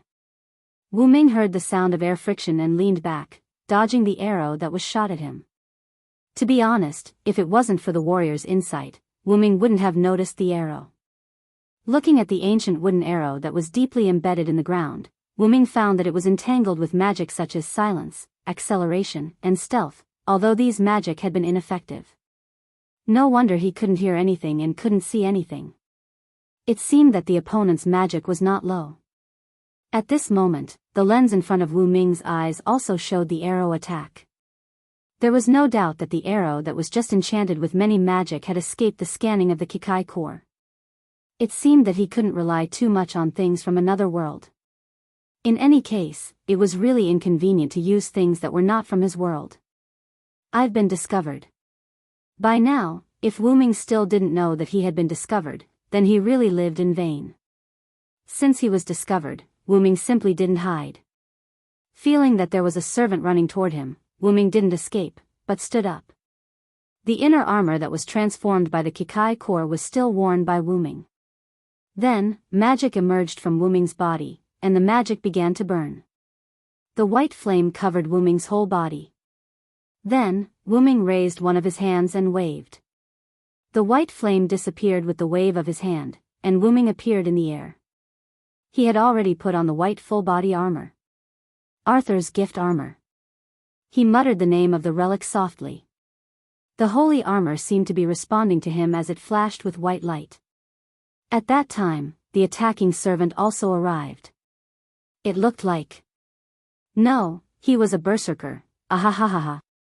Ahahaha. Oppressor. You are the oppressor. Ahahaha. The person who came was Spartacus, the red team berserker in the 14 Horsemen War. Because Wu Ming was in the red team at that time, so the two were regarded as allies. But Spartacus probably couldn't remember it. And the oppressor that Spartacus was talking about was probably Wu Ming's current identity as the king. This guy was quite obsessed with leaders, and he was even more obsessed with tyrants. But in general, he was still a berserker that could be communicated with. Of course, this was for the master. In this way, Spartacus, who had met Wu Ming once, jumped up, raised his ordinary iron sword, and slashed at Wu Ming. Clank. Wu Ming raised his arm and blocked Spartacus' iron sword. Arthur's armor of gift, which had a grade A defense against physical damage, was more than enough to block Spartacus's iron sword. Bang! Immediately after, with the sound of steel colliding, Wu Ming used his hand to block Spartacus's iron sword and pushed him away. Spartacus took a few steps back, stopped, and laughed excitedly. Ahahaha. Ahahaha. Oppressor. Give me even more pressure. Like a fanatic, Spartacus once again rushed to Wu Ming with his sword. To be honest, Wu Ming didn't want to fight with this guy. Spartacus's strength was grade A, and his durability was the highest grade, EX. In short, this guy couldn't be killed. However, in addition to that, Spartacus could also convert the damage he received into mana and store it in his own body to activate his healing beast's roar. In the Battle of 14 Nights, although Wu Ming was not present, through chatting with Joan of Arc, Wu Ming learned that she used her noble phantasm to resist Spartacus' noble phantasm. After all, it was a grade A noble phantasm, and it was supplemented by a large amount of magic. Although Wu Ming's armor could block a grade A physical attack, in the face of a grade A super explosion, he would be defeated if he was not careful. Because of this, Wu Ming didn't want to be entangled with Spartacus. It just so happened that Spartacus' ability, except for strength and durability, did not exceed grade C, and his agility was only grade D. In other words, there was no need for Wu Ming to clash head-on with his opponent. Of course, Wu Ming's strength had reached grade A, and he had the support of Lun's magic and mecha armor. He was not afraid of a head-on clash. Sure enough, it's better to fight quickly. After all, since Spartacus was here, it meant that the other 10 servants Wu Ming observed were also here. Although Wu Ming was not weak, after all, it was unlikely that more than 10 servants were first-class or even top-level servants. If that was the case, Wu Ming had to consider running away. Oppressor Looking at Spartacus who rushed in front of him again, Wu Ming decided to end the battle immediately. Clank. The sound of steel colliding was heard again, but this time, Wu Ming did not block Spartacus' iron sword with his arm, but he firmly grasped Spartacus' iron sword with his palm. Ahahaha. Oppressor. Spartacus struggled to pull back his weapon, but it did not move. At this moment, Wu Ming's hand that was holding Spartacus' iron sword was full of Lun's runes and electrical wiring. That was the Lun's magic that strengthened his strength and the mechanical armor's enhancement. The double enhancement allowed Silent Wonder's strength to temporarily surpass a rank. It was not correct to say that he was EX rank, but rather, his strength had become A++. After all, it was temporary. However, the data was nothing to worry about. Wu Ming's purpose was only to control Spartacus for a few seconds. Immediately afterward, Wu Ming's free hand was inserted straight into the space, and a golden ripple wrapped around Wu Ming's hand. Then, Wu Ming's hand was pulled out of the golden ripple, and a silver-white chain was pulled out by Wu Ming from the golden ripple. That's right, that was the pseudo-heaven lock that Wu Ming once created with Create Green item. Clatter. With the sound of the chain, Wu Ming threw the silver chain on Spartacus' body. Like a silver python, the silver chain tightly wrapped around Spartacus' limbs and body after coming into contact with him. Then, Wu Ming let go of Spartacus' iron sword. Clang! The iron sword fell to the ground. Although the pseudo-heaven lock also had a special attack on divinity, Spartacus did not have divinity, so the chain was just a solid chain that was difficult for Spartacus to break free. However, if one looked carefully, they would find that there were Lun runes on the silver chain. Fearing that Spartacus would break free from the chain, Wu Ming instantly added Lun runes to the pseudo-heaven lock after taking out the pseudo-heaven lock. As a result, Spartacus, who was bound by the strengthened pseudo-heaven lock, was strangled to death. Of course, Spartacus, who could not use his strength, naturally let go of the iron sword and let it fall to the ground. Immediately afterward, Wu Ming reached into the golden ripple and took out 2 chains. Of course, this time, it was not to deal with Spartacus, but to deal with the new servant. Create Green item, advanced item creation. As Wu Ming's words fell, 2 holy swords were inserted into the ground.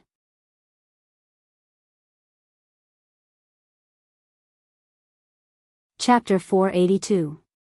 Immediately afterward, Wu Ming wrapped the 2 pseudo-heavenly chains around his hands.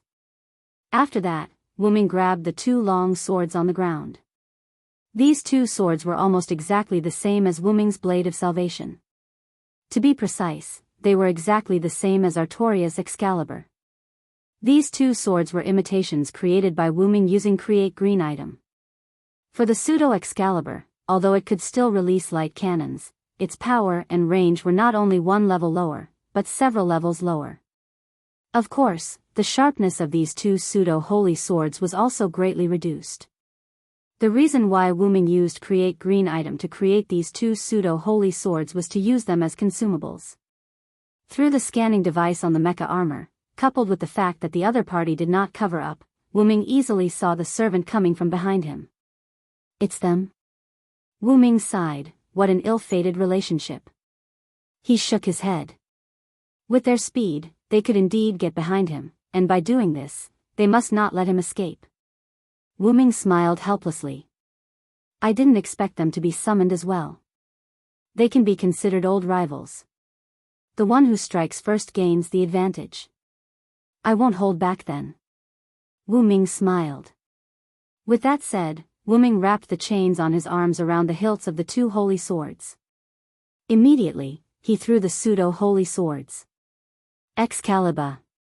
On the opposite side, the green-haired young man held a long spear and ran toward Wu Ming at a very fast speed.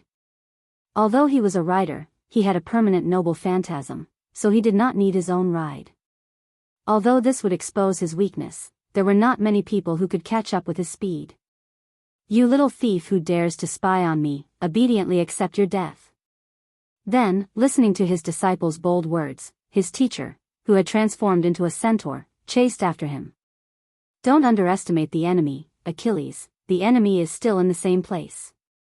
Achilles seemed a little impatient as he listened to Teacher Ma's earnest teachings and diligent exhortations. However, he still nodded to show that he understood.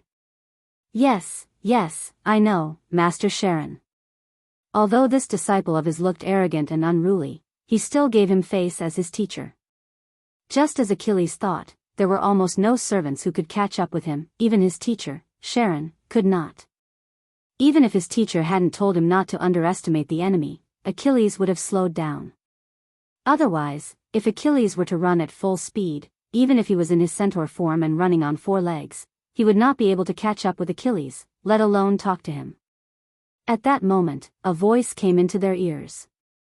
Excalibur. What? Charon secretly frowned. Thought in his heart, this was a little troublesome.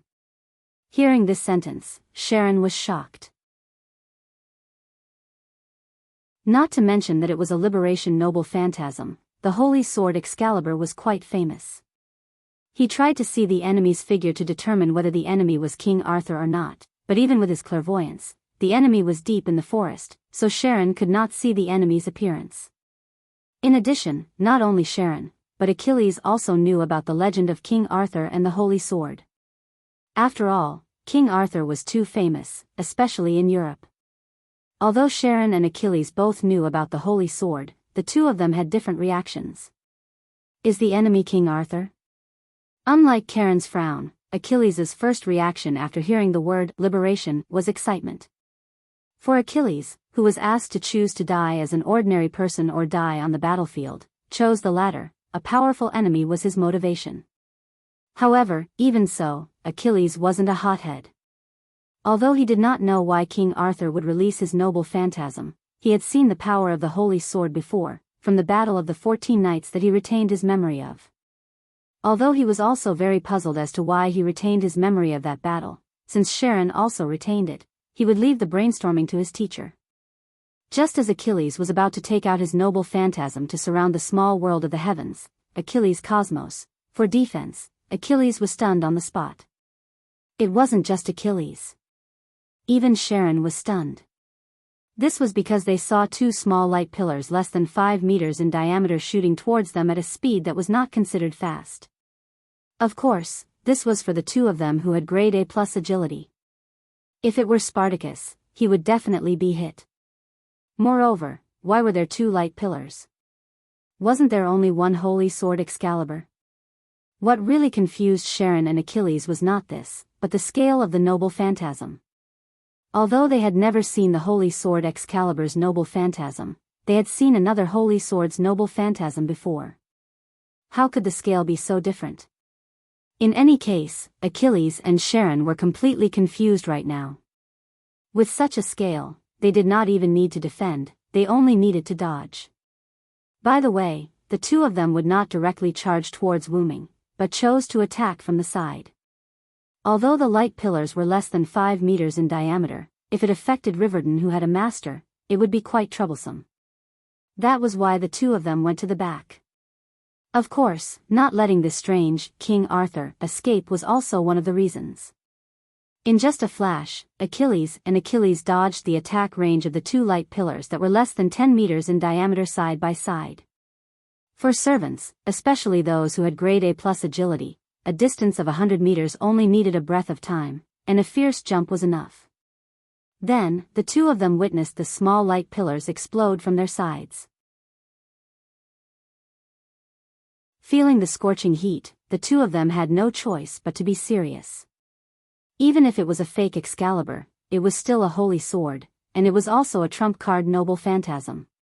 Of course, it was hard to say if it hit Charon, but even if it hit Achilles, it would not take his life. At most, it would only injure him. At this moment, Charon's eyes flickered and he hurriedly called out to Achilles. Achilles, quickly retreat. Charon's clairvoyance skill combined with mind's eye, true, to achieve a short period of future vision. Through this, he saw chains appear in the light pillars that were less than 5 meters long. Although he relied on future vision and mind's eye to avoid being tied up by the chains, Sharon saw Achilles being tied up by the chains. Hearing his teacher's words, Achilles naturally prepared to retreat. But Wu Ming seemed to have heard Karen's words, and the chains instantly appeared from the light pillars and shot towards Sharon and Achilles. Walala.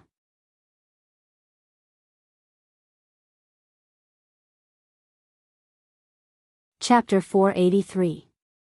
Whoosh!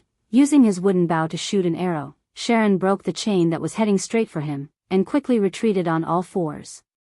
Then, Sharon looked in Achilles' direction. Without a doubt, Achilles was tied up. His spear fell to the ground, and his arms and body were tied up by the silver chain like firewood. In the end, Achilles had underestimated his opponent. However, this was also due to his competitive nature. Unlike Sharon, who had moved more than 10 meters, Achilles had only dodged to the side of the light pillar. It could be said that he had almost brushed against it to show off his ability. In the end, the chain covered by the light pillar had tied him up in an instant.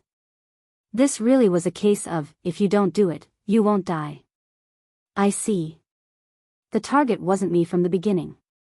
Sharon saw the light pillar disappear, and the chain slowly retracted. Perhaps it was not meant to tie him up in the first place. Realization dawned on him. Ugh! Damn it, why can't I break free from the chain? Achilles said angrily. At this moment, Achilles was already using all his strength. He grimaced, but he could not break free from the silver chain. Instead, the chain was getting tighter and tighter. Sharon, on the other hand, did not care about his disciple. Instead, he raised his wooden bow and pointed in the direction of the forest. It wasn't just him. Even Achilles could feel that the owner of the chain was getting closer. So it seems that Spartacus has failed? Sharon said calmly. Of course, it was not Sharon who had asked Wu Ming to scout. Spartacus happened to be the closest to Wu Ming, so when he heard that there was an enemy, he ran over excitedly. Stop, Achilles. The chain is getting tighter the more you struggle, Sharon said to Achilles without turning his head. Achilles also realized that he could not break free no matter how hard he tried. He simply listened to Sharon and stopped struggling, and looked at the forest together. Seeing that the chain that did not bind Sharon was slowly being dragged into the forest, they guessed that the enemy was about to reach the edge of the forest. That's a chain that targets divinity. After all, an immortal demigod hero isn't easy to deal with. Wu Ming's voice came from the forest. This voice is... Karen frowned again. He had sensed something when he heard the word Excalibur. Furthermore, it was rumored that Sodric had obtained the inheritance of the Knight of the Round Table, Vilo Thoranst. It was not impossible for him to have a weakened version of the Holy Sword. Therefore, Ka Rong estimated that he was close to the mark. Of course, Achilles, who was in a state of rage, did not pay much attention to Wu Ming's words. His face was full of resentment. You despicable person, if you have the ability, let go of me and fight me head-on. What kind of hero are you if you play tricks? Then, wearing a holy white armor, a silver white chain wrapped around his right hand, and a silver white chain still wrapped around his left hand.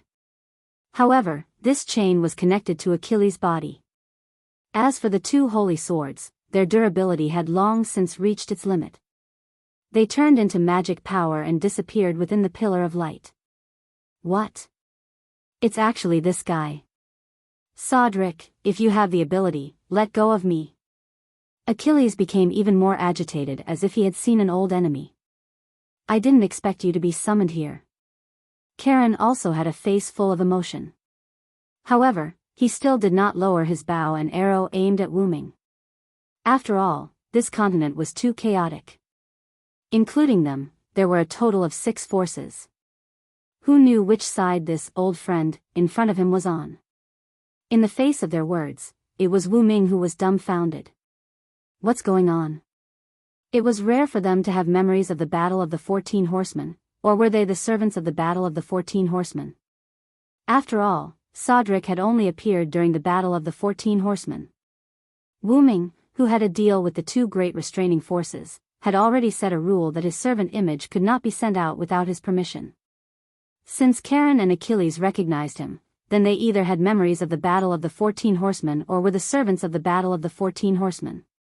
But how did they recognize me when they didn't see my face? Could it be through my voice? Wu Ming began to think again. Charon had indeed recognized Wu Ming's voice, but Achilles had only reacted after seeing Wu Ming's armor. As if thinking of this, Wu Ming looked at his armor in relief and understood. This armor was basically the same as the armor Wu Ming wore during the Battle of the 14 Horsemen, but the armor worn by Wu Ming during the Battle of the 14 Horsemen was not as bright as this armor. There was also the addition of a helmet. However, with Wu Ming's voice, it wasn't impossible for Achilles and Charon to recognize him. But since Charon and Achilles both had memories, why didn't Atlanta recognize him, or did she recognize him but didn't want to say it? As for Spartacus, that guy doesn't care who you are, as long as you are an oppressor, I will beat you, regardless of whether you are an enemy or not. And while Wu Ming was thinking, Achilles looked at the silent Wu Ming and was a little impatient. Hey! Say something. Charon was also thinking silently. Could it be that Sodric didn't have memories of the Battle of the 14 Horsemen like him and Achilles? Achilles' roar made Wu Ming come back to his senses. Sorry, I just didn't expect you to have memories of that time, so I fell into deep thought for a moment. Wu Ming's voice came from under the helmet again. Kaka, then, Wu Ming controlled the helmet to open. It's good that you still remember. Was the spying just now you, or was it your partner?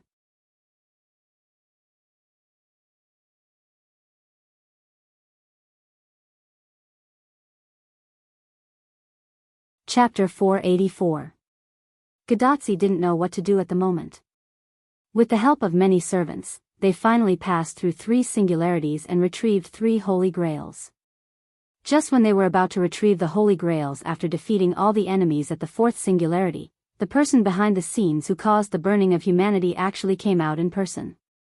Because of Mr. Anderson, we managed to get a lot of information from him, but in the end, we didn't know what happened to the Magic King. He actually wanted to kill us directly. Pamela, Matthew, and even Mordred couldn't move in front of that guy. Is it going to end? Then, I was saved by Assassin, who I met in Winterwood City Singularity. I was really happy, and so was Matthew. As for Pamela, although she didn't show it, because of Assassin's arrival, she also relaxed. And it seems that Mordred and Assassin have an ill-fated relationship. I'm really curious. After that, although I didn't understand the conversation between Assassin and Magic King, in short, the two of them are enemies. Then, after some twists and turns, the Holy Grail of the Singularity was also recovered. Then, unexpectedly, Assassin also followed us back to Chaldea. Although I wanted to talk to Assassin, my body couldn't support it. In order to go to the next singularity, I had to sleep first. Anyway, Assassin also said that he would accompany me to the next singularity. As a result, when I woke up, the doctor said that because something happened, Assassin left. How can I be so unlucky?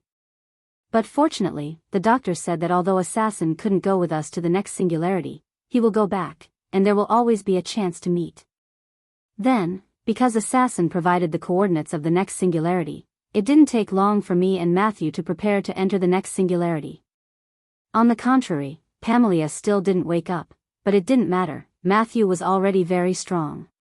After entering the frame, when we were about to perform the ray shift, the doctor suddenly whispered a few words. Maybe in this singularity, he will come with a special identity. The cowardly doctor said something that made himself puzzled.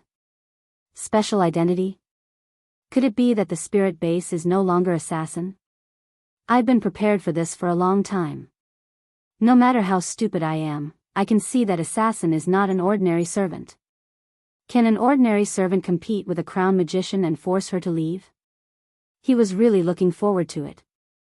With that in mind, Matthew and I entered a new singularity, the American continent. Then, he was stunned by the scene in front of him.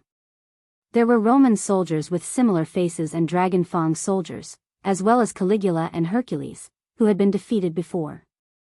Moreover, Hercules and Caligula seemed to still remember him as they roared and charged towards him. What was going on? Fortunately, a strong light suddenly appeared in another place, attracting the two great gods. Now, he and Matthew could escape. As for where to escape to? Of course, to the other side of the light. The light seemed to be emitted by a powerful servant, plus Hercules and Caligula were attracted to it. If he wanted to live for 2 more years, of course, he would run in the opposite direction of the light. Although these Dragon Fang soldiers and Roman soldiers were not weak, Matthew was also very strong. After a while, we escaped.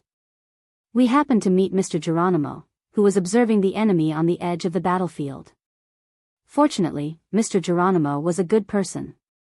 After knowing his identity as the master of Chaldea, he invited him to join. Anyway, after asking the doctor's opinion, Matthew and I joined the team to save the United States and expel those foreign enemies. Later, Mr. Geronimo took him and Mashu to their temporary gathering place, Riverton, where they had no master or servant. Wow, there were a lot of servants here, the American outlaw Mr. Billy Boy, the faceless king Mr. Robin Hood, and Miss Elizabeth. Although Miss Elizabeth was very happy to see me, when I thought of Elizabeth singing, well, it seems that Mr. Sharon and Mr. Achilles are very strong. As for why they called him Mr. Sharon, cough. Because Mr. Sharon is Mr. Sharon. In addition to these, there was also Miss Nightingale, who was known as the Angel. It was said that she was treating a seriously injured and unconscious servant. I don't know why everyone was afraid of the treatment. In any case, including Matthew, there were now a total of 9 servants around him. He gathered so many companions at the beginning. This was a treatment that he didn't get in the previous singularity. Later, because Geronimo needed to continue to investigate the situation of other forces, he took Mr. Robin Hood and Mr. Billy Boy out. On the contrary, he was quite puzzled about the problem of other forces. Was there a lot of forces in this singularity? This was different from the previous singularities. Later, Mr. Sharon answered his and Matthew's doubts. According to the current intelligence, the continent was divided into 5 regions. Washington, Chicago, Alexandria, Salt Lake City, and San Francisco, with these 5 cities as the center, spread to the surrounding areas. At present, the United States was divided into such a situation. If they added the alliance of the lone servants, there were a total of 6 forces. After all, they could no longer be underestimated. The number of nearly 10 servants was not worse than the other forces. And their 6th force occupied the places that the other 5 forces did not occupy, including Riverton, where she was now, which was the base camp of the lone servants. Apart from that, each force had a powerful background. According to Master Karong, they had not caused any trouble these days. Instead, they had been collecting information. They had discovered that these 5 forces were made up of mythical or historical figures from various countries. Celtic, Greek, Roman, Japanese, and the native forces of the United States. And in addition to the native forces of the United States, the other 4 forces had the Holy Grail. Now that I think about it, the Magic King said that he had prepared a gift for Assassin. Could it be these? But I always felt that it was not for Assassin, but more like it was for me, although it was hard to believe, but I have to accept the fact that I need to defeat these 4 forces. After learning from Mr. Sharon, the sky was dark, and of course, it was time to sleep. As a result, in the middle of the night, I was awakened by the unexpected arrival of the servants. Kyoheim, who sneaked down from the Rocky Mountains, and Spartacus, who rebelled against Rome. Looking at the 2 berserkers in front of me, I felt powerless for a moment. This was the same as the nurse, they were both problematic servants. However, as long as I found the berserkers' preference, it was easy to get along with them. I just had to compromise with them, and then they readily agreed. Spartacus' compromise was easy to deal with, but Kyoheim actually asked to be with her all the time, the kind of skin contact, which gave me a headache. But fortunately, Kyoheim also accepted the treaty that they could only hold hands during the day and not touch at night. Looking at Kyoheim's eyes, I always felt that she would lose her virginity like what Matthew told me. The next day, Ms. Pamilia woke up, and the doctor also sent her through the frame. This time, our 6th force can be regarded as strong, with more than a dozen servants. Later, under the discussion of Geronimo, Mr. Sharon, and the doctor, the current combat mission was set. Tomorrow, we will go to the westernmost force of the United States, and ask for an alliance. After all, they don't have the Holy Grail, and the two sides don't need to be hostile, so we choose to ally first.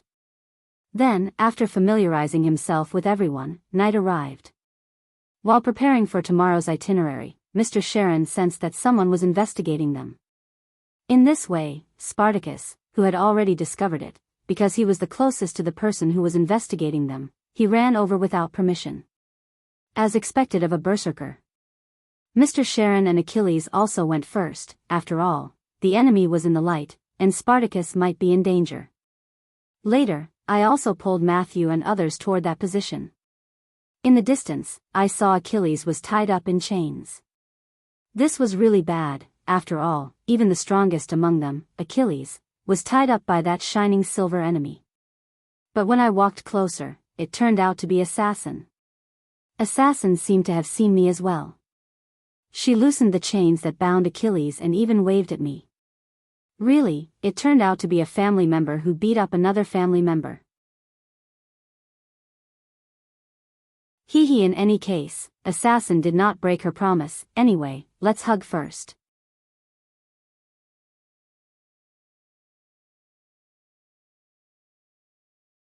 Chapter 485. Wuming loosened the chain that bound Achilles. When he saw Gadotsi, he knew that he couldn't fight, so he put the two chains directly into the golden ripple. Then, looking at Gadotsi, who ran all the way to him, Wuming quickly touched the armor and hugged her. Big Injun woo woo woo, Kyoheim, who originally wanted to stop Gadotsi, was instantly dragged to the back by Elizabeth, who was rolling her eyes. Okay, don't mess with them, can't you see that Xiaolu is very happy? Why, Elizabeth said with a smile. Kyoheim stared at Why Elizabeth angrily as if there was fire in her eyes. Looking at Why Elizabeth's evil smile, how could she not know the female lizard's thoughts? It was nothing more than her. Woo woo woo woo woo woo woo, you female lizard. Just you wait. Yes, yes. Assassin. You're here. Gadotsi hugged Wuming and shouted happily. As for Wuming, he dotingly patted her little head as if he was hugging his daughter. Aren't you afraid that you'll knock into something? My armor is very hard. With your small body, what if you break it by pouncing on me like this?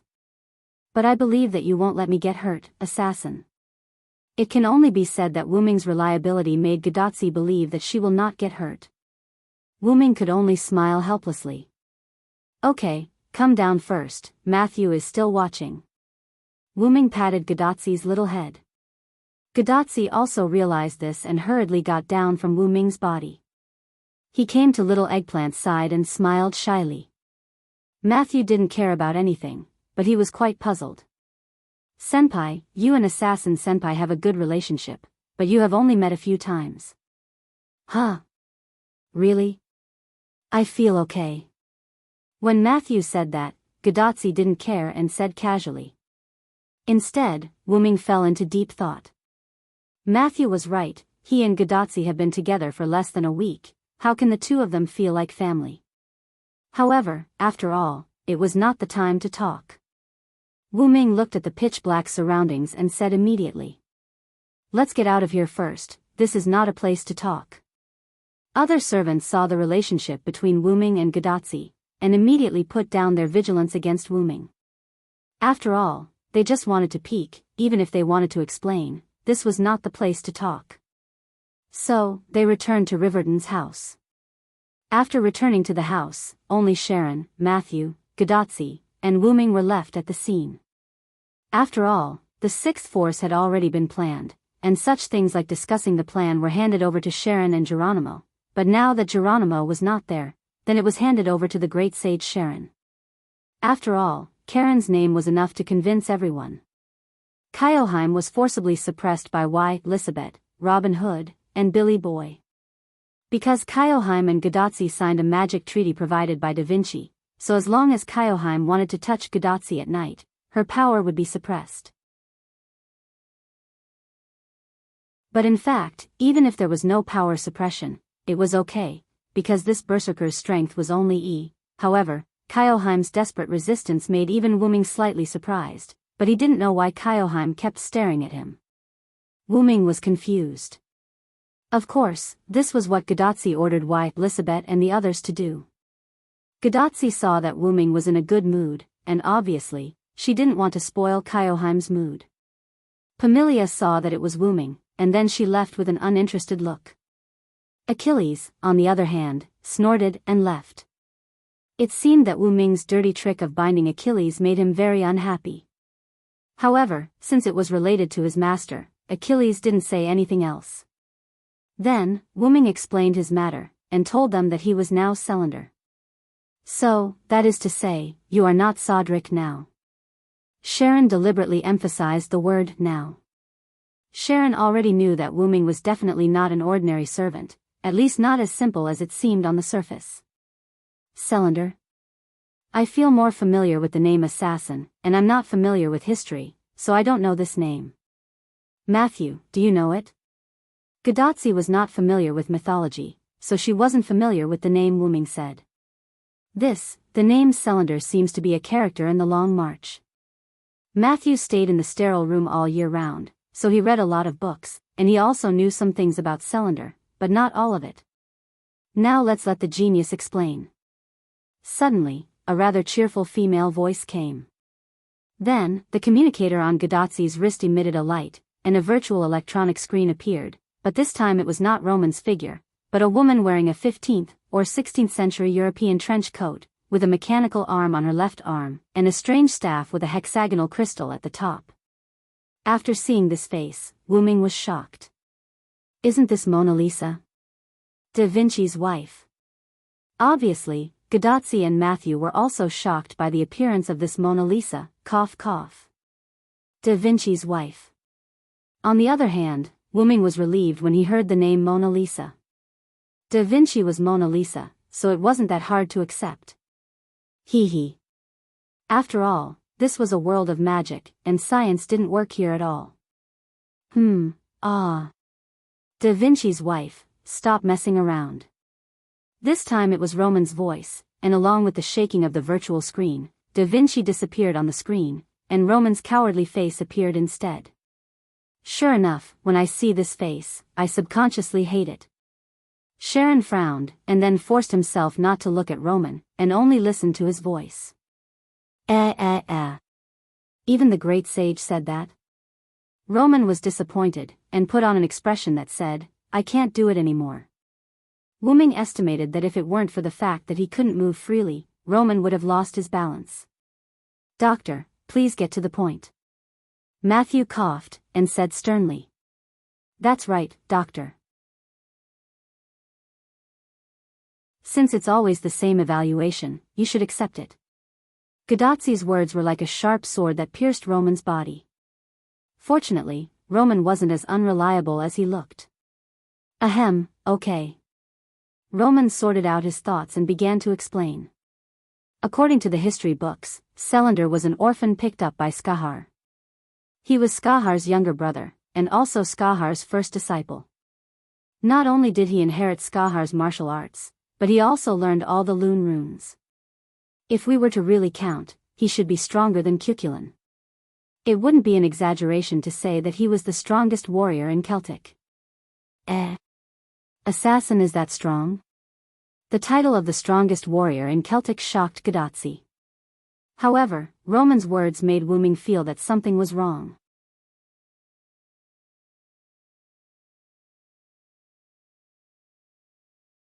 Chapter 486. The reason why Wuming felt that something was wrong was because of the origin of Selander that Roman mentioned. As an abandoned orphan, he was adopted by Skahar.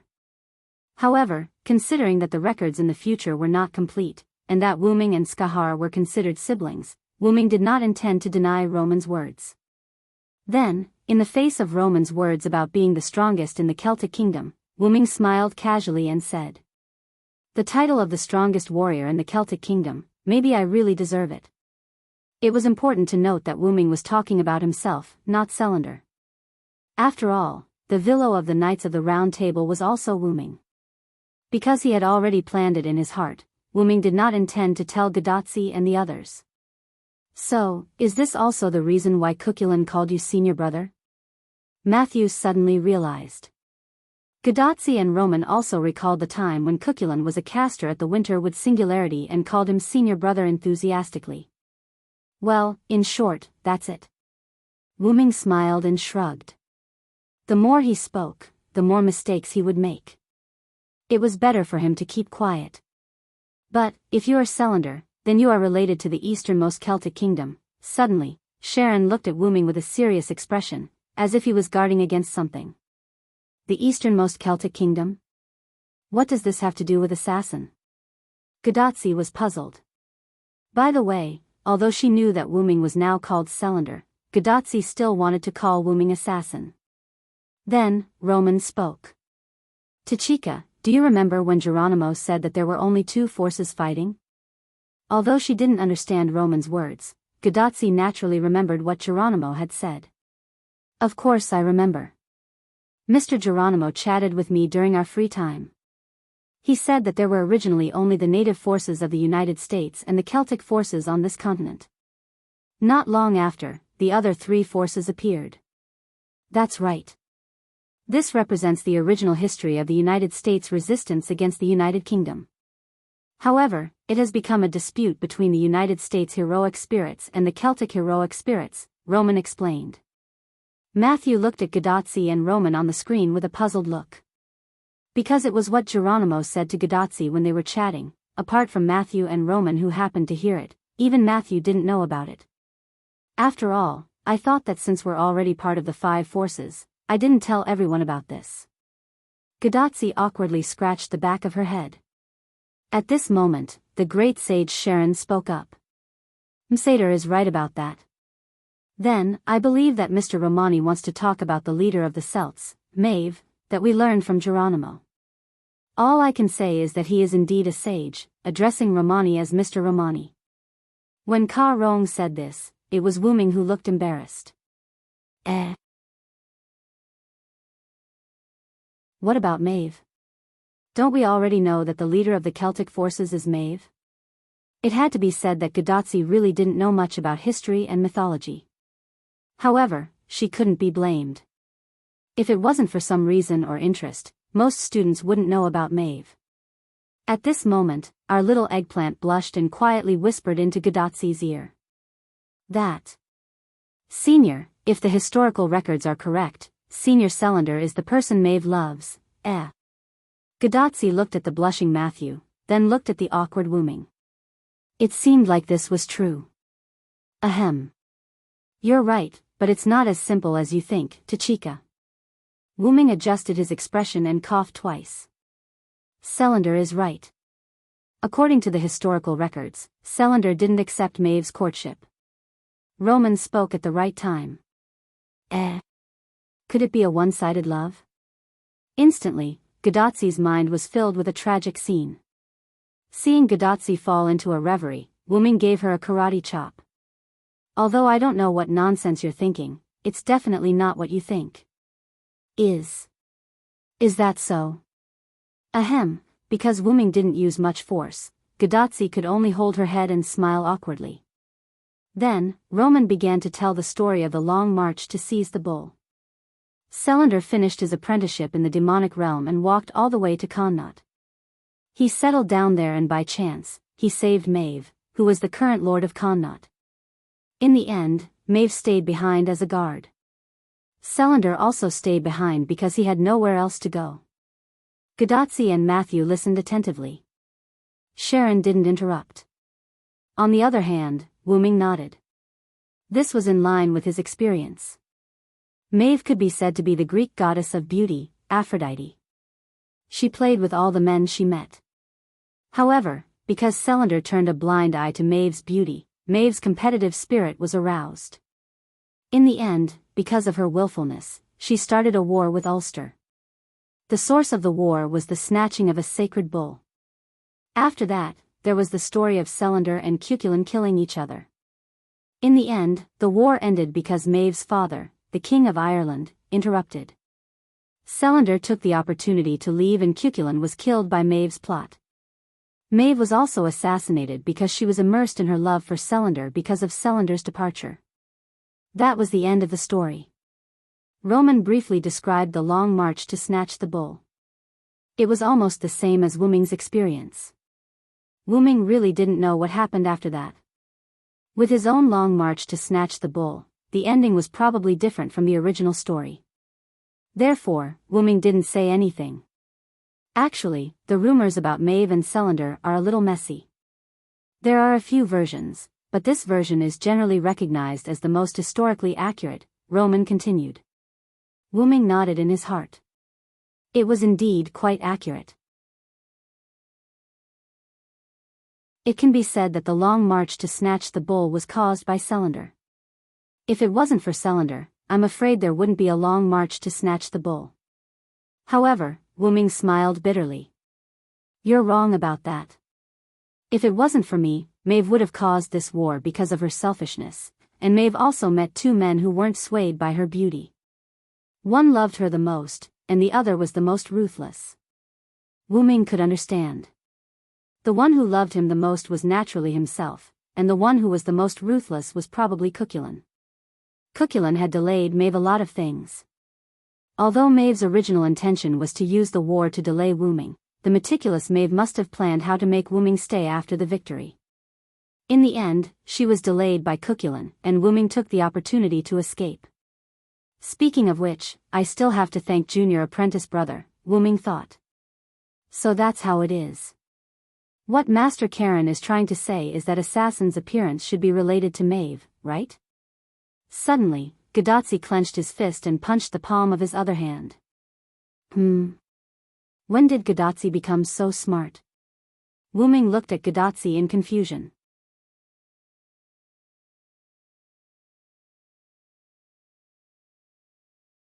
Chapter 487. Hey. Why are you guys looking at me like that? Is it weird that I know? Gadotsi looked at Roman, Sharon, Matthew, and even Wu Ming's doubtful and surprised eyes. Ahahaha. After all, Tachika, you're not that smart, Roman, on the other hand, laughed out loud. Then, she was shut up by Gadotsi's resentful glare. In fact, there are a lot of things that Roman said are not quite right, but that's generally the case, and this spiritual base is indeed related to Maeve. When Roman talked about the Celtic forces in the easternmost region, Wu Ming also guessed what Roman wanted to say. After all, this group of servants must have collected a lot of information over the past few days. Yesterday, when Rome and Greece were fighting, a Celtic servant broke into the battlefield. I think you guys also know about it. After Wu Ming finished, Sharon nodded and replied. Master and Mashu were brought back from the edge of the battle by Geronimo, who was collecting information. And in the end, even here, we saw a big explosion. It's the explosion that's comparable to a nuclear bomb. Fortunately, Matthew and I ran fast. If we were affected, we would really be finished. Gadotsi had a happy expression, and Matthew was also relieved. Although he was very strong, in the face of such a big explosion, even he didn't have the confidence to resist it with his noble phantasm. We have a partner who was injured by the big explosion, and he is still in a coma. But Karen's sentence attracted Wu Ming's attention. Could it be Rama? Hey! How do you know? Roman shouted in an instant. Seeing Roman's reaction, Wu Ming laughed. How could he not know? How could he not know about the explosion that he created? Not to mention himself, even Caesar and Cleopatra, who were very close to the explosion, probably wouldn't have fainted. As a servant's own defense, coupled with the hurricane caused by the big explosion, they probably wouldn't have fainted even if they were injured. As for further outside, even if there were other servants, they wouldn't have fainted. Only Roman, who was the closest to the big explosion and had overdrawn his spiritual base to use his noble phantasm, would have fainted. Therefore, Wu Ming immediately knew who the unconscious servant was. That being said, Rama wasn't an ordinary person. He had overdrawn his spiritual base to continuously use his noble phantasm, plus he was affected by his own super noble phantasm, but he was only fainted. He was worthy of his opponent in another world. And Sharon guessed something. He looked at Wu Ming in shock. Are you the servant who caused that explosion? Wu Ming only nodded his head in response. What? So, the white light was released by you, assassin? Gadotsi was also surprised. She missed the opportunity to meet Wu Ming for nothing. Then, Wu Ming told everyone about himself. He was summoned by Maeve to the battlefield between Greece and Rome, killed Caligula, defeated Hercules, rescued Argo and destroyed it. Then, Rama angrily chased after him and attacked him. His noble phantasm collided with Rama's noble phantasm. As there was too much mana, it directly caused a nuclear explosion. Then, he went back to rest for a day and came here. After listening to Wu Ming's explanation, everyone nodded in retrospect. That Rome's berserker is Caligula, the third emperor of Rome and the uncle of the tyrant Nero. Speaking of which, assassin, you were able to kill that berserker so easily. That's pretty amazing, Gadotsi said excitedly. Hearing this, Wu Ming thought, could it be that Gadotsi and Matthew were teleported to the battlefield? How unlucky they were. By the way, Tachika, were you teleported to the center of the battlefield? Wu Ming didn't ask, but he still wanted it. Once he asked, Gudazi's face instantly drooped. Assassin, you don't know. At that time, it was all the doctor's fault. We said that we would be teleported to a safe place, but we were directly teleported to the center of the battlefield. Matthew and I almost died. Fortunately, you led Hercules and Caligula away. Roman, who was being complained about, also had a bitter expression. I didn't have a choice. The magic power of this singularity suddenly changed before you guys entered. The concentration increased by more than a little, almost comparable to the gods' generation. Because of this, the teleportation location was wrong. When Roman said this, Wu Ming nodded. After all, the Magic King created 4 holy grails, and the concentration of magic power increased as well. This was also why Wu Ming felt that the air was fresh. However, too high a concentration of magic power could be considered a poison to a modern person like Gadotsi. Fortunately, it hadn't reached that level yet. That's it? Then I've wronged you, Doctor, Gadotsi apologized to Roman. Actually, this is also my fault. You must know that justice depends on you. If something happened to you, I would be a sinner. Fortunately, you're fine now. At this time, Sharon, who was distracted just now, came back to his senses. After knowing that Hercules was fine, he was also relieved. After all, Hercules was Charon's disciple, so it was inevitable that he would be worried. Then, Celander, are you our enemy? Sharon said seriously. Mashu and Roman were stunned for a moment, but they quickly reacted. I don't think so. Roman smiled awkwardly. If he was really an enemy, then they had invited a wolf into the house. How can I be an enemy? Since Assassin said that she would help us in the control room, then she must be a partner. Looking at his senior's determined eyes and hearing his senior's indifferent tone, Matthew was stunned for a moment before he spoke. Yes, I believe in Senior, and I also believe in Senior Celander. Sharon smiled when he saw this. Of course, I believe in Celander's character. Otherwise, I wouldn't have allowed you to bring him here. After all, Sharon had a good impression of Wu Ming since he had the memory of the 14 Horsemen battle. But, I still have to ask. After that, Sharon looked at Wu Ming again. Wu Ming naturally shook his head. I am indeed not an enemy. To be honest, the Celtic forces are no longer an enemy to you because the person in charge of the Celtic forces is now me.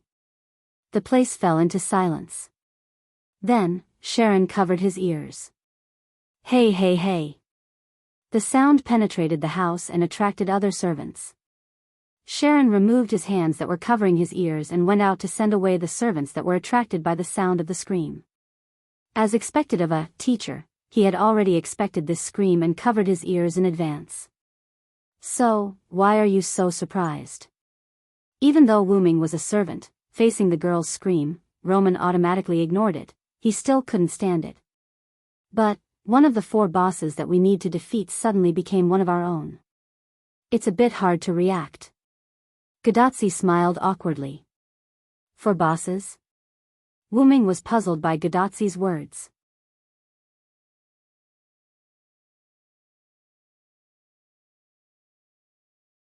Chapter 488. According to Master Sharon and Geronimo's information, we know that there are 4 forces that have the Holy Grail, and the way to restore this singularity is to retrieve the 4 Holy Grails. So, we need to defeat the 4 big bosses. Gadatsi said with a smile while looking at Wu Ming. Although it's not wrong to say that, it feels like we're playing a game. Tachika, be serious. Roman said weakly.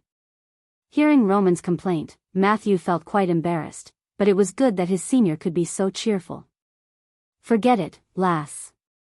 All you need to know is that the Celtic side that I represent is already one of us. Although I can't say that I'm supporting you, I definitely won't hinder you, Wu Ming replied with a smile as he patted Gadatsi's head hard.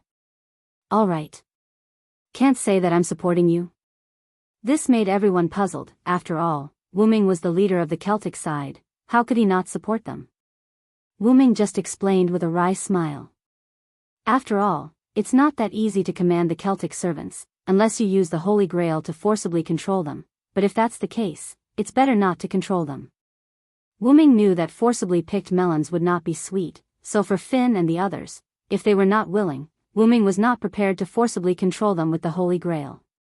That's right, just not being enemies with us is already a big help. Roman sighed with relief. The Celtic forces were not as difficult to deal with as Greece and Rome.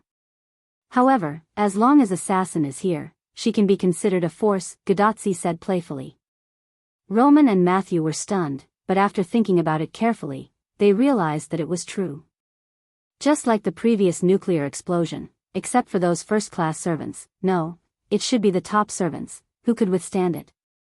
Like Achilles, in theory, he had an immortal body, but if he was in that big explosion, he would probably die.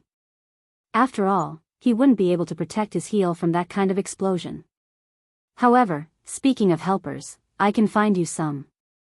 Wu Ming thought of Athena and the other subordinate gods. Actually, we already have a lot of servants on our side, so there's no need to deliberately look for more helpers. Right now, it's better to retrieve the Holy Grail as soon as possible. Roman was right.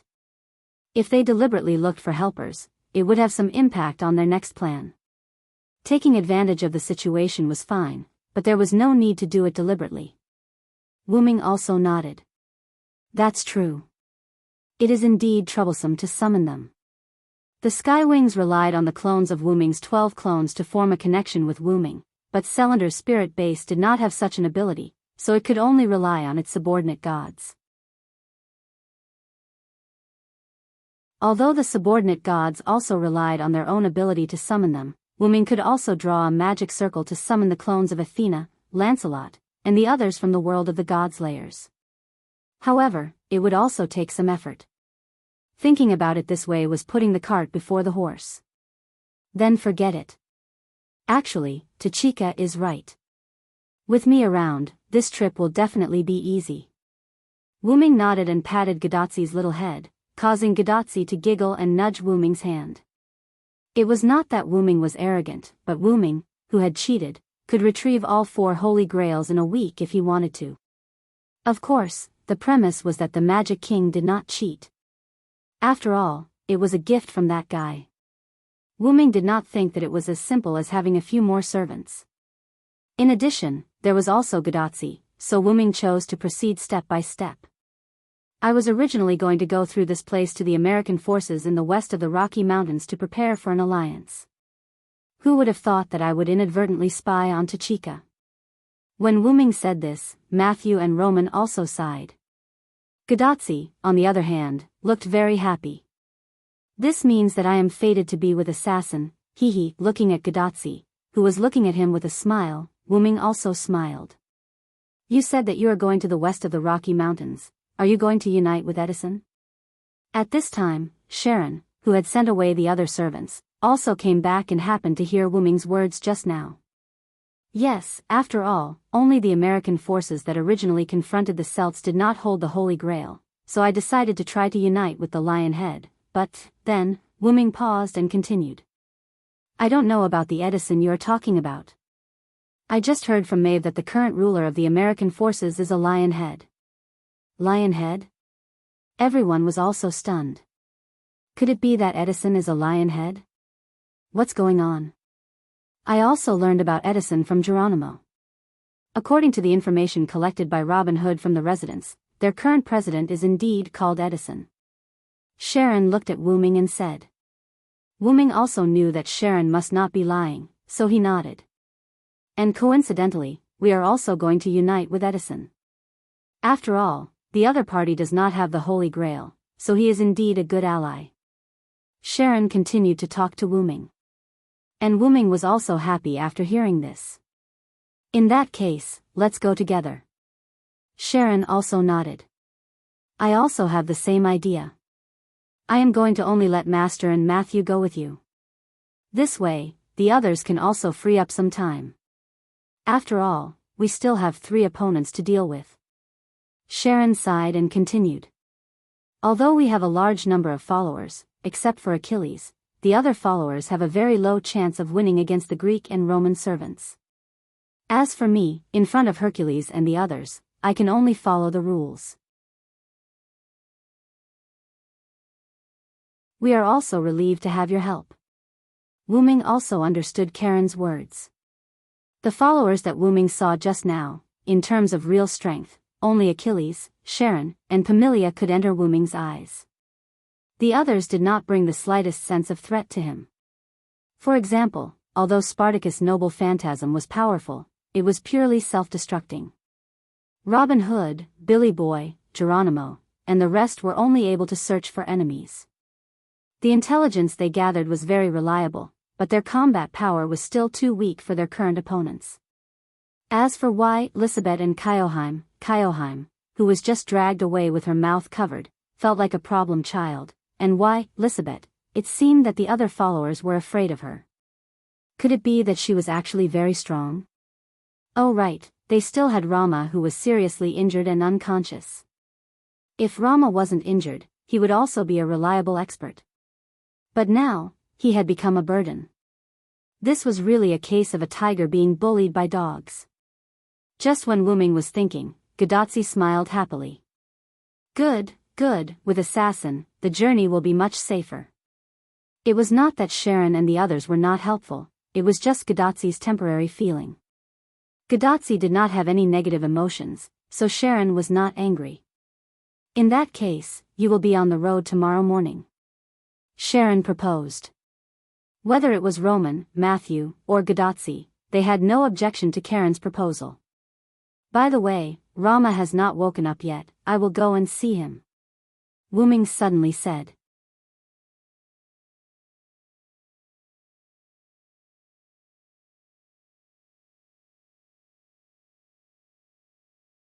What's going on? Senpai, have you forgotten? When Senpai Selander arrived, almost all the servants had left. Mr. Geronimo did not come back, and Senpai Karen was with us. Just now, Miss Elizabeth, Mr. Robin Hood, and Mr. Billy Boy joined forces to suppress Kyoheim. Usually, they would take turns, but because of what happened just now, only Miss Nightingale is left here. Parmelia and Achilles naturally wouldn't watch Nightingale here to prevent her from doing anything to Rama. Fortunately, we came quickly, listening to the constant whispering behind him. Wu Ming smiled awkwardly. He finally understood why everyone treated this angelic young lady with such special treatment. Miss Nightingale, hello, nice to meet you. My name is Selander. Anyway, let's say hello first. Hello, Mr. Selander, do you need an amputation? Wu Ming was silent for a while. Why do you want an amputation so often? Are you that obsessed with amputation? If that's the case, ahem. It's like this. Achilles needs to be amputated. He specially asked me to invite you over, Wu Ming said in an extremely serious tone. Is that so? I'll go over now. Help me take care of the wounded. Nightingale's eyes lit up, and she immediately returned to her room. A moment later, she walked out with 2 small green bags and walked toward Achilles' house. Anyway, the distance was not close, and it was enough for Wu Ming to treat Rama. Selander, you really? Sharon looked at Wu Ming with a dumbfounded expression. Wu Ming also coughed a few times awkwardly. However, Achilles, my good brother, please do me a favor. If Achilles heard Wu Ming's words, he would definitely use his chariot to attack Wu Ming. Matthew and Gadotsi also fell into a reverie. The immortal body that was invulnerable to swords and spears needed an amputation, and the image of Achilles' limbs that Nightingale could not cut off no matter how hard she tried appeared in their minds. The direction, no matter what, Achilles will be fine. Let's go in and take a look at Rama. Wu Ming smiled, and then walked in. Sharon also knew his disciple's ability. Nightingale would not really amputate Achilles' limbs, so he stopped thinking about it and followed Wu Ming into the house. Gadotsi and Matthew saw that the two of them had entered, so they quickly followed. After all, the two of them were here to see how Wu Ming would treat Rama. As for Achilles? Ahem. Why would an immortal hero be afraid of a nurse? Let's not care about him for now. Just like that, Achilles was unknowingly bought by his teacher and master. After entering the house, Wu Ming followed the magical aura to Rama's room. At that moment, Rama did not seem to have any injuries on his body, but his face was full of sorrow. He was unconscious, and his mouth seemed to be mumbling something. Sito. My Sito. At that moment, Wu Ming could only smile bitterly. He did not hate such an infatuated person. Moreover, she was like this because of him. Therefore, he was even more certain that he should save Rama. Rama's spiritual base is quite unstable now. It could disappear at any time. You can say that Rama's firm belief saved him. If not for that, I'm afraid that Rama would have left when he was unconscious, Sharon said beside Wu Ming. Wu Ming nodded, and then looked at the unconscious Rama again. Indeed, Rama's belief was probably his wife, Sito. To put it simply, Rama is extremely lacking in magical power now. If he had enough magical power, he would be able to recover on his own without our help. At that moment, Roman, who had turned off the virtual screen for some reason, turned it on again and projected it in front of Wu Ming. Only magical power? Wu Ming was stunned when he heard that. That seemed to be right. Rama had to rush and release his noble artifact. He had to squeeze out his spiritual base because he did not have enough magical power. If he had enough magical power now, he might not be able to recover immediately, but at least he would not be on the verge of leaving. That's right. Because Rama is unconscious, Tachika can't sign a contract with him. However, even if she did sign a contract, Tachika probably doesn't have enough magical power, Roman said bitterly. Moreover, the other servants don't have much magical power to begin with. Therefore, even if I have a way to transfer magical power to Rama, the magical power gathered by all of us can only keep Rama alive. There's no way to save him at all. Sharon shook his head. Wu Ming secretly nodded in his heart. That was also true. If not for that, perhaps even if Rama was saved by Geronimo, he would have disappeared by now. However, since Rama is lacking magical power, then this treatment will be simple, Wu Ming smiled slightly. Simple? Several people were puzzled. However, Sharon realized something. I lack everything, but the one thing I don't lack is magical power.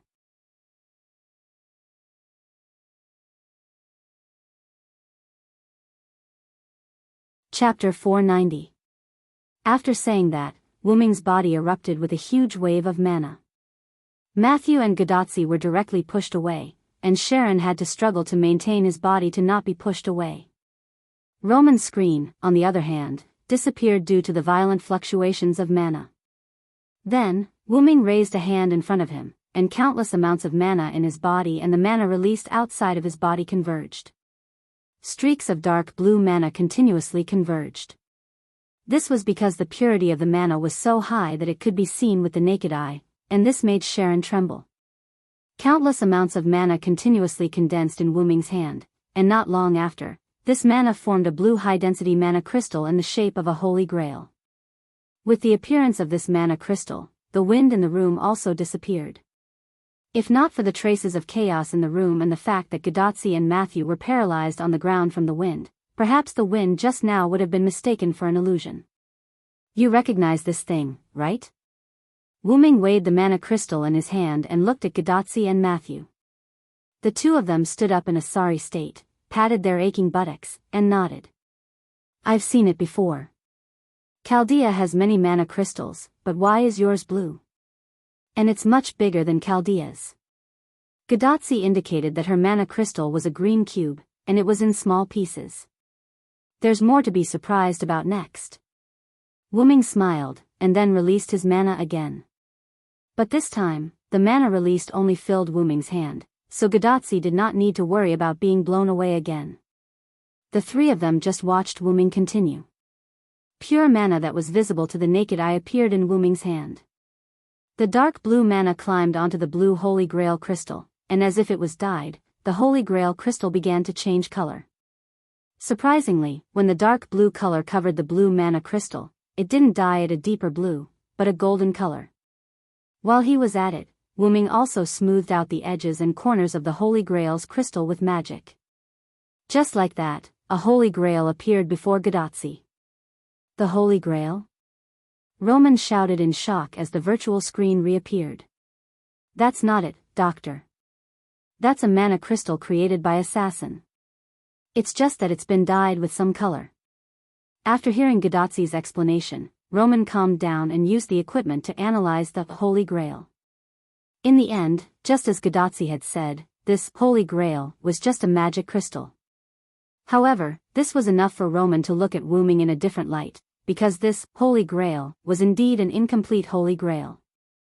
After Roman's examination, the Holy Grail held by Wu-Ming also had an unimaginably large amount of mana. It was almost the same as the real Holy Grail. It could be said that the Holy Grail held by Wu-Ming only had the characteristic of having a large amount of mana. Apart from that, this Holy Grail didn't have the ability of the real Holy Grail. However, just this alone was enough to surprise Roman. Just now, due to the influence of the magical fluctuations and the poor signal, the connection between Roman and Gadotsi was directly cut off.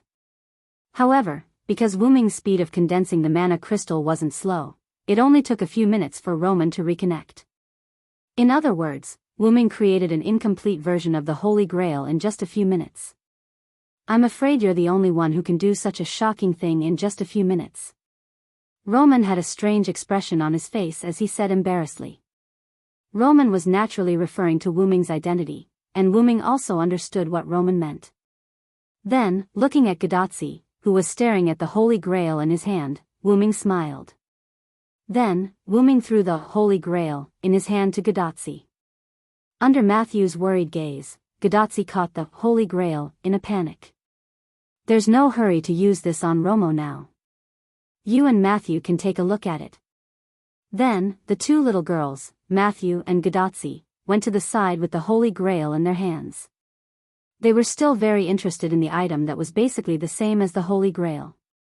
After all, every time they retrieved the Holy Grail, they would be directly teleported back to Chaldea, so they were also quite curious. After seeing the two little girls go to the side, Wu-Ming looked at Sharon. When Nurse Nightingale returns, I'll let her use this Holy Grail bit by bit on Romo. As for bit by bit, after all, Romo's body was on the verge of collapse. If too much magic was injected at once, perhaps it would directly shatter. It was like a glass that had been soaked in boiling water for a long time. After taking it out, a large amount of cold water was poured into it. There was no doubt that the glass would explode. Sharon nodded. As a sage, Sharon naturally understood Romo's current situation. It was like a glass soaked in boiling water. Since it's settled, then Tachika and Matthew, you two should go and rest first. It's getting late, and we still have to hurry tomorrow. Gadotsi was an ordinary person, so sleep was very important. Although Matthew was a subservient, he still had human habits. But even if he didn't sleep, Matthew wouldn't be able to last more than a few days. Then, Wu-Ming looked at Gadotsi and Matthew, who were constantly touching the Holy Grail. Hearing someone call him, Matthew's face turned red, and he quickly took his hand away from the Holy Grail. Gadotsi smiled and returned the Holy Grail to Wu-Ming. If that's the case, I also want to close the channel. Good night, everyone. Roman smiled and said good night, and closed the virtual screen. After Wu Ming gave the Holy Grail to Sharon, he left with the two little girls. Remember where you live, I won't send you off. After all, Wu Ming didn't know the way, so he didn't want to send them off. Hey. Don't, assassin. Matthew and I miss you. Come with us. Gadotsi instantly pulled Wu Ming's arm and acted like a spoiled child when Matthew's face turned red. Wu Ming smiled helplessly and nodded. Well, I have nothing to do now anyway. On the way to Gadotsi and Matthew's residence, Gadotsi kept chatting with Wu Ming. From time to time, she would act like a spoiled little sister to Wu Ming.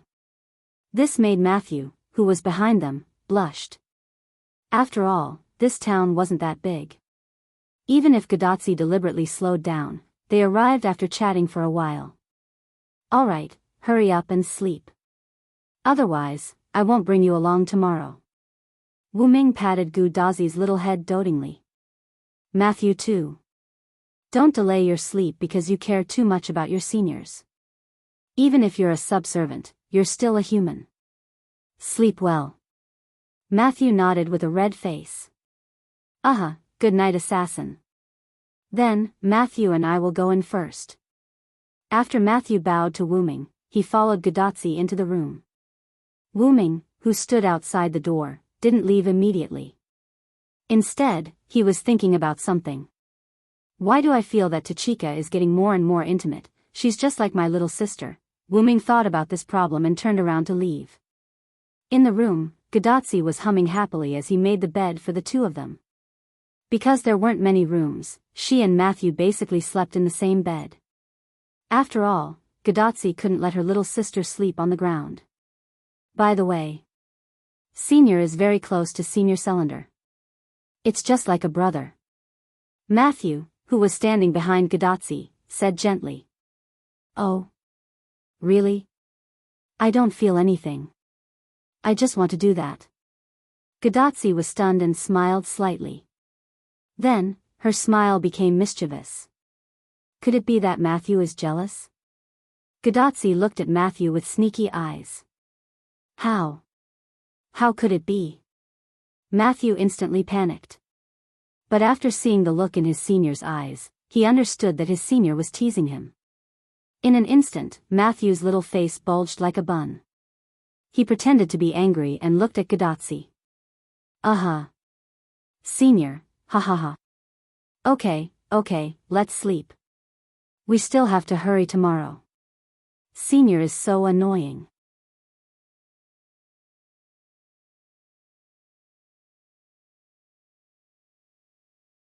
Chapter 491.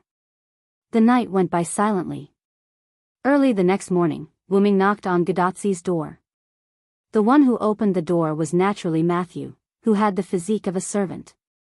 Gadotzi hadn't woken up yet, and when she saw Wu Ming, she kept yawning. Wu Ming smiled helplessly. At this moment, at the west entrance of the town, Wu Ming, Gadotzi, and Matthew stood on one side, and other servants stood on the other side. Many of Riverdon's residents were hiding in the distance, watching from afar. Even if the residents allowed these servants to live here, no matter how kind these servants were, they were not human, and the gap between the two couldn't be closed. Cough. Returning to the main topic, everyone was naturally sending Wu Ming and the other two off. By the way, Pamelia was still sleeping, after all, she was a vampire. Nightingale and Achilles, on the other hand, did not come for some unknown reason. On the contrary, Rama had already woken up and participated in the farewell ceremony. Early in the morning, Wu Ming would take Gadotsi and Matthew to the west coast of the American continent to unite with Edison. Although it was a bit uncomfortable to give Chaldea's master to a servant who was originally an enemy, since it was Gadotzi's decision, they naturally agreed. Of course, some people were happy, some people were sad, some people agreed, and some people opposed. Kyoheim bit her sleeve, looked at Gadotsi with tears in her eyes, and then looked at Wu Ming angrily. She kept looking back and forth. That's enough, it's not a life and death parting. Robin Hood, who was standing on the side, sighed and shook his head helplessly. Billy Boy, who was standing next to Robin Hood, also nodded. Then, Elizabeth, who was in her costume, smiled. That's little dear's happiness. You'd better send her your blessings. Little dear was Elizabeth's pet name for Gadotsi. Listening to her enemy's words, Kyoheim was even angrier. Damn stinky lizard, if it weren't for you, Anjin Sama would not fall into the hands of that man. Anjin Sama was Kyoheim's nickname for Gadotsi. At that moment, Kyoheim vented her anger on Elizabeth. Humph. Look at how happy Xiaolu is now, it's none of your business. Elizabeth naturally refused to be outdone and stared at Kyoheim. Looks like I have to teach you a lesson in order to win back Lady Injin's love. Who's afraid of who? When Robin Hood and Billy Boy saw the two girls with dragon attributes staring at each other, they tactfully retreated and kept their mouths shut. On the other side. Do you really not need us to send another servant to protect Tachika, Sama? Geronimo was still a little worried. This morning, Geronimo, who went out to inquire about information, had returned, and naturally participated in the farewell ceremony. Oh, I really don't need it. Assassin is very strong. Gadotsi held Wu Ming's arm and said with a smile. Believe in Cylinder, Geronimo. Karen's gentle voice came from the side. After all, as soon as Geronimo returned, he learned that the master of his contract would go to Edison with a servant of the Celtic side who had just formed an alliance. This really shocked him. Geronimo looked at Sharon, then looked at Gadotsi and nodded. I'll leave the master to you, Mr. Cylinder. Don't worry, even if the enemy steps over my dead body, they won't be able to hurt Tachika. Not to mention, the enemy can't step over my dead body. Wu Ming said to Geronimo and Sharon. And the guarantee of Wu Ming, who created a nuclear explosion, was naturally enough to convince them. At this time, Sharon also spoke. By the way, Cylinder, Nightingale didn't come back last night. I have ways to treat patients, so I used the Holy Grail on Rama, and the effect was not bad. This made Wu Ming stunned for a moment. Nightingale didn't go back, and she disappeared this morning. Achilles also disappeared today. Could it be that Nightingale chased after Achilles to do an amputation, and the two of them chased each other away? As if he saw Wu Ming's doubts, Sharon smiled bitterly. My disciple is indeed missing. I think it might be related to Ms. Nightingale. Sharon purposely went to look for his disciple this morning, and found that his disciple's house was in a mess. The windows were open, as if he was being chased by something. Thinking about it carefully, it might be that Nightingale. After all, she was a berserker. How could a berserker be easy to deal with? Compared to other classes, even an easy berserker was a problem child. This made Wu Ming feel awkward. Achilles, you are a man after all. How can you let a woman chase after you and run away? Cough cough. But it was Wu Ming's fault after all, so it was better not to talk about it. Then, Wu Ming looked at Rama. Although Rama was already awake, he could still see that he was weak. To use a phrase to describe him, he was strong on the outside but weak on the inside. But it had to be said that Karen's medical skills were superb. But then again, now that all the tools were prepared, Sharon alone was enough to treat Rama. However, to be able to wake Rama up in one night, Wu Ming took another look at Sharon. To be able to teach a disciple who created the elixir of immortality, Karen's reputation as a sage was not to be underestimated. This was because Wu Ming felt that Rama would need at least a few days to wake up after experiencing the magic of the Holy Grail. Just as Wu Ming was pondering, Rama saw that Wu Ming did not speak. After hesitating for a while, he pulled a long face and spoke first. I'm here to thank you. I was reckless when we first met. Thank you for saving my life. Rama was obviously talking about the incident where he threw the relic without hesitation. Although Wu Ming and Carl were on the same side, Wu Ming had just been summoned after all. The kidnapping of Sito probably had nothing to do with Wu Ming. Rama understood this as well. However, as he was too emotional at that time, he ended up harming himself. After all, they are now my subordinates in name. But don't worry, I won't do anything to your Cedo anymore. On the contrary, I'll help you to save your Cedo. Again, Wu Ming had a good impression of the infatuated man. If possible, Wu Ming did not mind helping him. You're right. They are also your subordinates. When I save Cedo, I'll definitely have a good fight with you. As expected of a king, he was still quite cool when he calmed down. All right. I'll be waiting for you. Wu Ming smiled as he extended his hand. Rama was stunned when he saw that.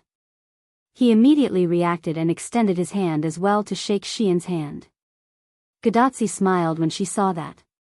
Both of them seemed to have buried the hatchet. After all, she liked to see them getting along well. If that's the case, there's nothing else. Let's go. Just like that, Wu Ming led Matthew, who was fully armed, and Gadotsi, who kept waving at everyone as they headed west. Of course, Wu Ming and the rest did not need to walk 108,000 miles, nor did they need to face extreme difficulties. However, I feel like we've overlooked something. Wu Ming muttered to himself. In the forest near Riverton, Wu Ming's pseudo-heavenly lock had tied Spartacus up. He was still tied up and could not move at all. Oh, oppressor. Come and give me more pressure. You're tuning into the Romantic Tales YouTube channel. Don't forget to subscribe and join us on this journey to catch the most captivating stories.